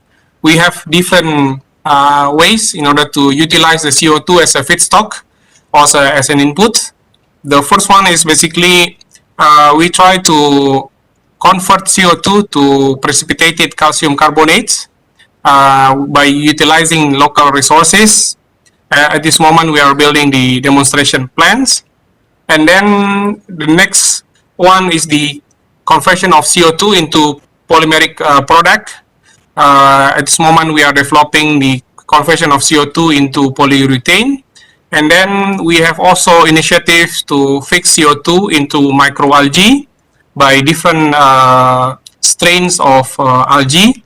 And then we also develop the conversion of CO2 to low carbon, such as CO2 conversions to methanol, and also CO2 conversion to synthetic fuels. And then the fourth option is, of course, to utilize CO2 for enhanced soil recovery or enhanced gas recovery. And the last option is for the storage. Then the key takeaways from our developments, basically echoing from some suggestion from Global CCS Institute, a few minutes ago that we listened within these sessions.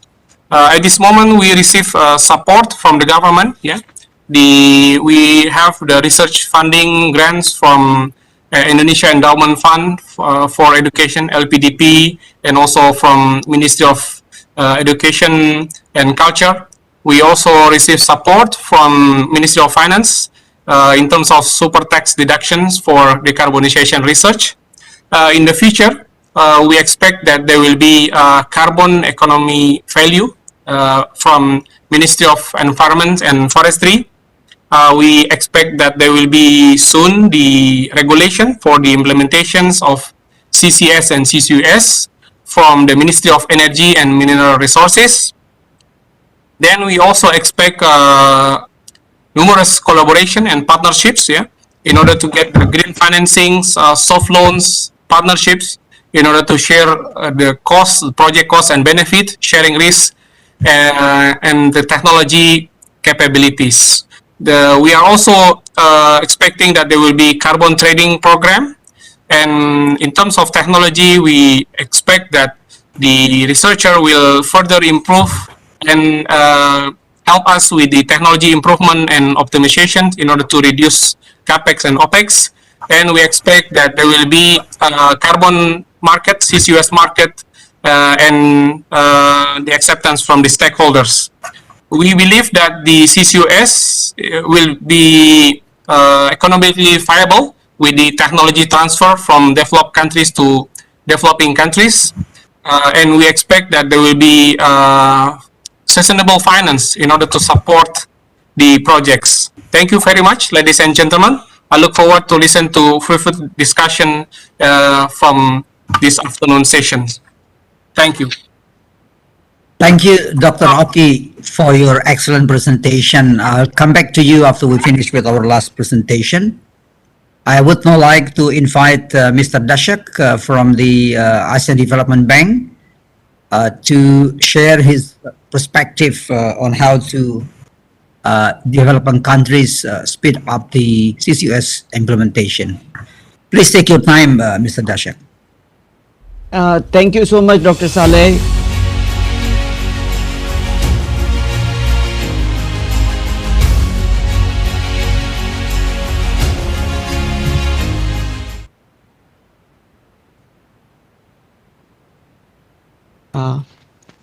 Thank you so much, Dr. Saleh. Sorry, my video was not working. Yeah. Thank you so much, Dr. Saleh, for this opportunity. I would also like to take this opportunity to thank Ministry of Energy and Mineral Resources, Republic of Indonesia, and of course ERIA for inviting us to this very important, interesting session. I've been associated with Indonesia for almost now 6 to 7 years, and I have been looking at how Indonesia has developed over a period of time. And while ADB continues to work with other developing countries, it is very important for us to review how Indonesia has worked so far, and would like to draw some conclusion as to what Indonesia has done and what Indonesia's experience and path can teach the other developing countries. One of the first things that comes to my mind is that Indonesia has been working on CCUS since almost early 2000, and so this is almost 20 years since Indonesia has been working towards CCUS. It has been developing and experiencing, gathering some more on the road understanding from other countries, and those things they have been doing continuously since early 2000. So that is one of the first thing. You have to learn from others and continue to work towards it without losing your patience. Second is, Indonesia has taken up some of the lowest hanging fruits which are available, so that the like say picking up Gundi field, which is on gas processing complex, and that is a low cost thing and something which will not face a big resistance when they go ahead and work further. third thing, something that has been already told by my previous speakers, especially Tim Dixon and Mr. Juho Lipipion, that is to establish center of excellence, create a knowledge hub, support the government and policy makers, and work towards developing a very important workforce to create and implement and deploy CCUS in the future. So that is something that has been done very well by Indonesia. The Center of Excellence, which started say 4 to 5 years ago, has mushroomed into many other activities, and even while after ADB's initial support, they have been able to sustain many new areas of support and have worked quite independently. So this is a great experience that one needs to understand. The next, of course, is finding out what is the storage potential within Indonesia. So that continues to be a driver, something that is a long-term thing, but looking at the experts' opinion, whatever CO2 is being produced right now, out of that only 10% will be available for usage. Rest of it will have to be stored at some point of time. So storage identification within a country's premises is very, very important, and that is a no return deployment facility, and that is something that one has to invest and start working. So any developing country that is going to deploy or wishes to go ahead with CCUS will have to see that the storage resources are being explored and being deployed. Of course, and one more thing that one must compliment Indonesia towards as to what they have done with their CCUS portfolio so far, and how they have generated their resources and directed towards different streams where they need money. Indonesia has worked with ADB, Indonesia has worked with World Bank, they have worked with Japan, and each places they have tried to get a synergy. Of course, later on they have worked with private sector also, and tried to use these resources so that it can help them to reach their own ultimate goal by using say how Japan was using their monitoring technology, how Japan is using its carbon market, how what ADB intends to support, how World Bank's coal-based power plants projects can be reviewed. All those things they have tried to generalize it in a proper way so that a comprehensive picture emerges out of it. So one must congratulate Indonesia for using those resources very well. As far as ADB is concerned, of course, ADB will be more than happy to support Indonesia in its future endeavors within, of course, a framework of its new energy policy. And we can look forward to working with Indonesia, especially some of the important areas where ADB might be interested is common CO2 infrastructure. That is something ADB is very keen to see being progressed everywhere. And of course, the other thing is storage. These are the lowest hanging, these are the some of the two things wherein ADB will be having its eyes on, and probably can think of that at some later stage. Thank you so much. I think I'll stop here, and maybe we can talk later on as and when there is. Thank you, Dr. Saleh. Thank you very much, Mr. Dashak. Indeed, I think finance is the key elements of the CCUS project. So I think we always need to close to you, Mr. Dashak, to get your support on the finance. Thank you again for your excellent insight for our discussion. Now, if I may back to Pak Tim Dixon on your presentation, but you mentioned about 4 elements that need to be conducted by developing countries to implement this. One of which is sharing knowledge, Tim. I'm just curious, what is your idea when you see that we have many multinational companies in developing countries? How you think that we can strengthen our cooperation with them? Because I believe that they also have their net zero emission target. They have all the experience on developing, CCS project in other countries. How you see that we can increase our collaboration with them to speed up the implementation of CCUS? Your time, Tim. Okay, Dr. Sala, thank you very much for that very good question, which I've not had before. And it's a good question because you're absolutely right. These large oil and gas companies are multinational in themselves. And we know that they share learning between their own operations in different countries. They're very good models for that. And so I think working collaboratively with them in your country is a very good starting point. And also having the perspective that the geology is the country's own resource. So the oil and gas companies have got expertise that's very appropriate, but the actual resource that they're using is that of the country. And so I think having independent expertise as well to guide the interactions, such as from the Centre of Excellence, is very important. But working with these multinational countries as well.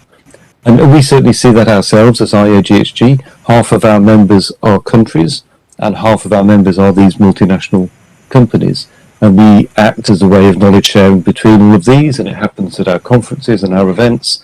And I think getting working groups together, getting expert networks together that involve both the multinational companies, the centres of excellence, universities and governments is a way of facilitating this sharing of knowledge from outside of bringing it out of the multinational companies, as you rightly suggested.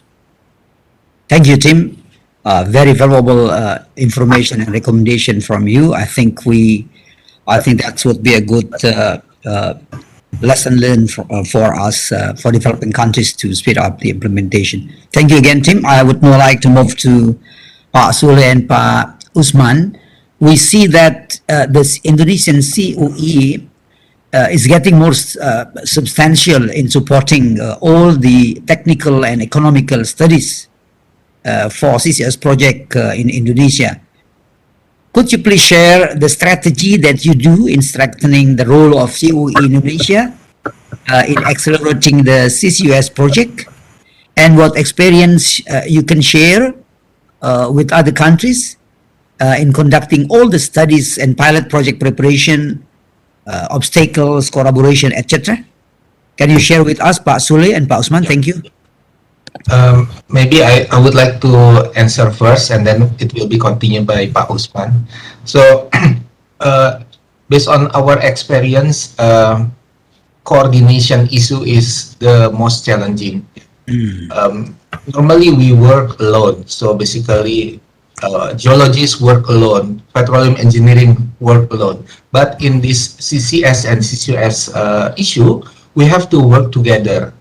And together to make everyone in one desk to work together, it is not easy. So that's why it should be the first priority in order to move forward with our goal. And then later, what we have experienced also, that we have to work also with the other country experience. So based on in the past time, because we receive also support from Asian Development Bank during the initiation of the Center of Excellence, and then later we receive also funding from Japan related to the SATREPS project, and then we familiar to communicate with international people, and it will increase our capability. Okay, thank you. Thank you, Pak Sule. Pak Usman? Yes, I would like to add more Pak Sule's explanation. The point is understanding the role of each stakeholder on this in all value chain of CCUS is very, very important. As we aware that CCUS, particularly in Indonesia, involving many agency, many sectoral. So understanding the role of this each of these agency or ministry is very crucial. During our activity in the Center of Excellence, coordinating with the other ministry, for example, with the Ministry of Environment, Ministry of Finance, and of course with research agency, has been carried out to complement all value chain needed to deploy the CCUS. Also, collaboration with, as Pa Saleh said, that private sector is also play a key role in acceleration of the CCS. As Pa Oki Murasa explained how Pertamina unlock the potential of CCUS. So Center of Excellence also getting close collaboration with the private sectors that has concern in developing of this technology in order to reduce their emission. That's all my experience, Pak Dr. Saleh. Thank you, Pak Usman, Professor Suli, for your for sharing the strategy that Indonesian CUE has been well established so far. I believe you are more than happy to share your experience with other countries. Thank you, Pak Suli, Pak Usman. Now I move to Pak Oki. Pak Oki, thank you for your excellent presentation. We understand that Pertamina is now conducting subsurface studies on some oil and gas field with the support of other countries, especially Japan. Any update of the progress and some good points to be shared with other developing countries? For instance, on the technical and cross-sectoral issues, if any? And what is Pertamina plan to collaborate with other emitters? For instance, power and industrial industries to develop CCS and cluster or hub. Your time, Pak Oki. Thank you so much, Pak Dr. Saleh. Indeed, first about some progress to share. The economic efficiency of the project depend so much on the cost. Yeah. So first, the cost of the CO2 capture. As we know that the concentration of the CO2 determine most of the costs in the capture stage. So preferably in our first project, we use high concentrated CO2 with the concentration above 90%. So after typical acid gas removal is better, yeah. And then later we can also explore the typical CO2 with lower concentration from power generation.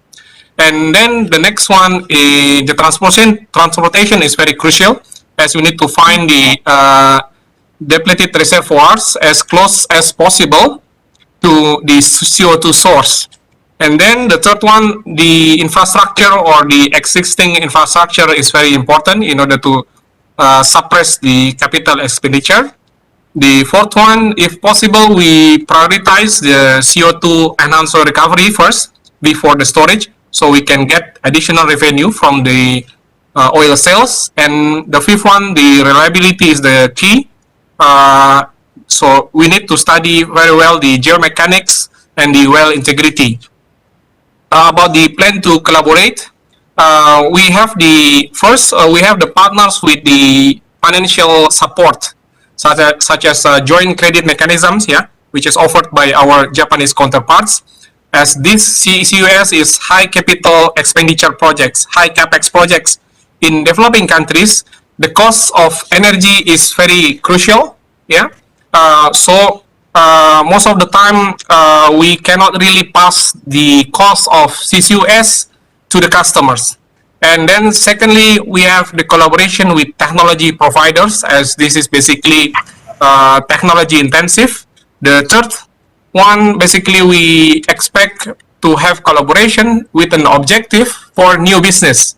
For instance, CCUS as an enabler for blue hydrogen business. And finally, we try to collaborate with neighboring industries in such a way we can form a cluster or hubs which can suppress as well the capital expenditure. Thank you, Pak Saleh. Thank you, Pa Oki, for sharing the activity of Pertamina. I believe that Pertamina will lead all the CCUS and carbon recycling project in Indonesia. Thank you again, Pa Oki. And I think we move now to Dr. Darshak. This is very important discussion on the finance. Could you please, Mr. Pak Darshak, to elaborate more in which area actually the ASEAN Development Bank is targeting or focusing to support CCS project? For instance, on technical support, regulatory development or project development, and how you can support us in attracting other source of funding to develop CCS, like for instance, like using the carbon credit or others. Thank you, Pak Darshak. Please, your time. Thank you, Dr. Saleh. I would like to draw attention of this audience towards one specific new document, new thing that has come up, is the Energy Policy of Adb, which was published last September, which was approved by Adb board in last September. So there Adb has very specifically declared its support to CCUS as a technology which is going to be used for decarbonization in the future. Various CCUS related activities have been mentioned.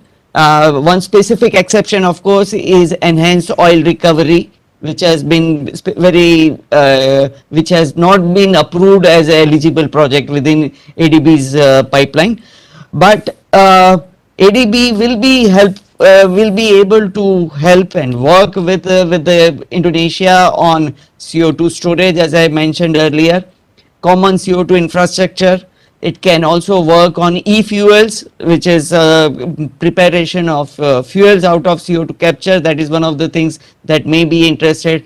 New business models development, that is one of the things that ADB can work with a developing country. So these are some of the major areas which can be looked into. As and when they come, it will be of course a case-to-case basis and depending upon the resources available at that point of time. Of course, to begin with, ADB can work on, as far as the regulations are concerned, of course, ADB was part of the initial regulation about 3 years ago, and an interministerial discussions, that is what was spearheaded along with the support of international consultants. That is what we had done. So these are the overall areas wherein ADB will be able to work, but more specific can only be discussed once some proposal comes, and depending upon when the proposal comes, what are the areas which ADB is, depending upon availability of resources, it can be seen on case-to-case basis. Thank you, Pak Darshak, for your valuable information. I hope that more and more proposals will come to you from many developing countries to have or to ask support for the CCUS project in the future. Again, thank you, Pak Darshak, for your elaboration. Because of the time, I think I would like to thank all the speakers for all your excellent presentation, recommendation for developing countries to speed up the CCUS project in their countries. Again, I would like to thank all the organizing committee and the participants for following our session. With that, let we upload all the speakers. With that, I would like to conclude this session. Thank you very much for your attention. Ibu, Thank you. Ibu Thank you, Sri. Bapak Saleh. Thank you, all the panelists. Give a round virtual applause to the panel too, everyone. Thank you, thank you. Terima kasih, Bapak. Ladies and gentlemen, we are now in the last agenda of the workshop.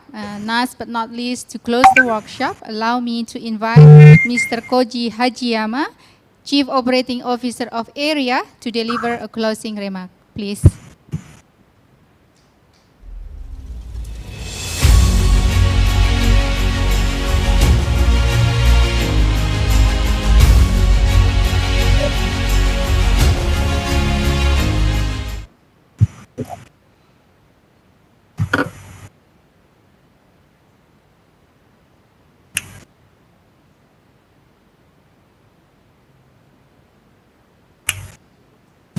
Okay.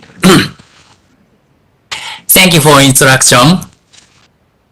Dr. Yudo, Dwinanda Priyadi, Chairman of Energy Transition Working Group, G20 2022. Distinguished speakers, panelists, moderators, participants, ladies and gentlemen, a very good afternoon. It's great honor to make the closing remarks in this event. First and foremost, I'm very grateful with the outcome of today's conference of the G20's Energy Transition Working Group side event, focusing on making CCUS affordable. We are able to concisely take stock the current development of CCUS cutting-edge technology innovation, various policy instruments, and government to ensure that the technology will be scalable, affordable, and cost competitive in the near future, with the aim of commercial deployment in 2030 onwards. Ladies and gentlemen, today, conference has brought a big success, which is one of the stepping stones toward making CCUS affordable in the region, as we have gathered many big-minded people working in the frontier of CCUS development and deployment. We also learned that there are multiple pathways to carbon neutrality and net zero energy system. Besides the broad suite of technologies, the carbon capture, utilization, and storage CCUS is one of the least cost pathway to net zero emissions. The CCUS has been gathering momentum globally in response to rising climate ambitions and actions.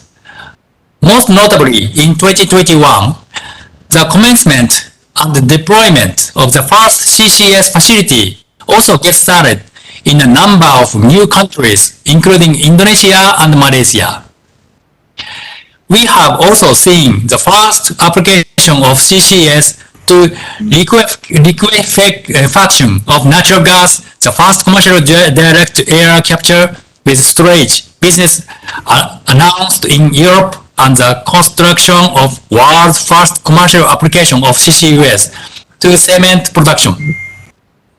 Within East Asia region, Japan makes its best efforts to develop the technology of CCS project through practical demonstration, such as Tomakomai project.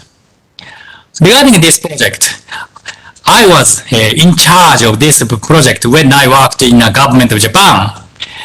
And I also had visited there. So I'm personally very pleased to hear the good progress of Tomakomai project.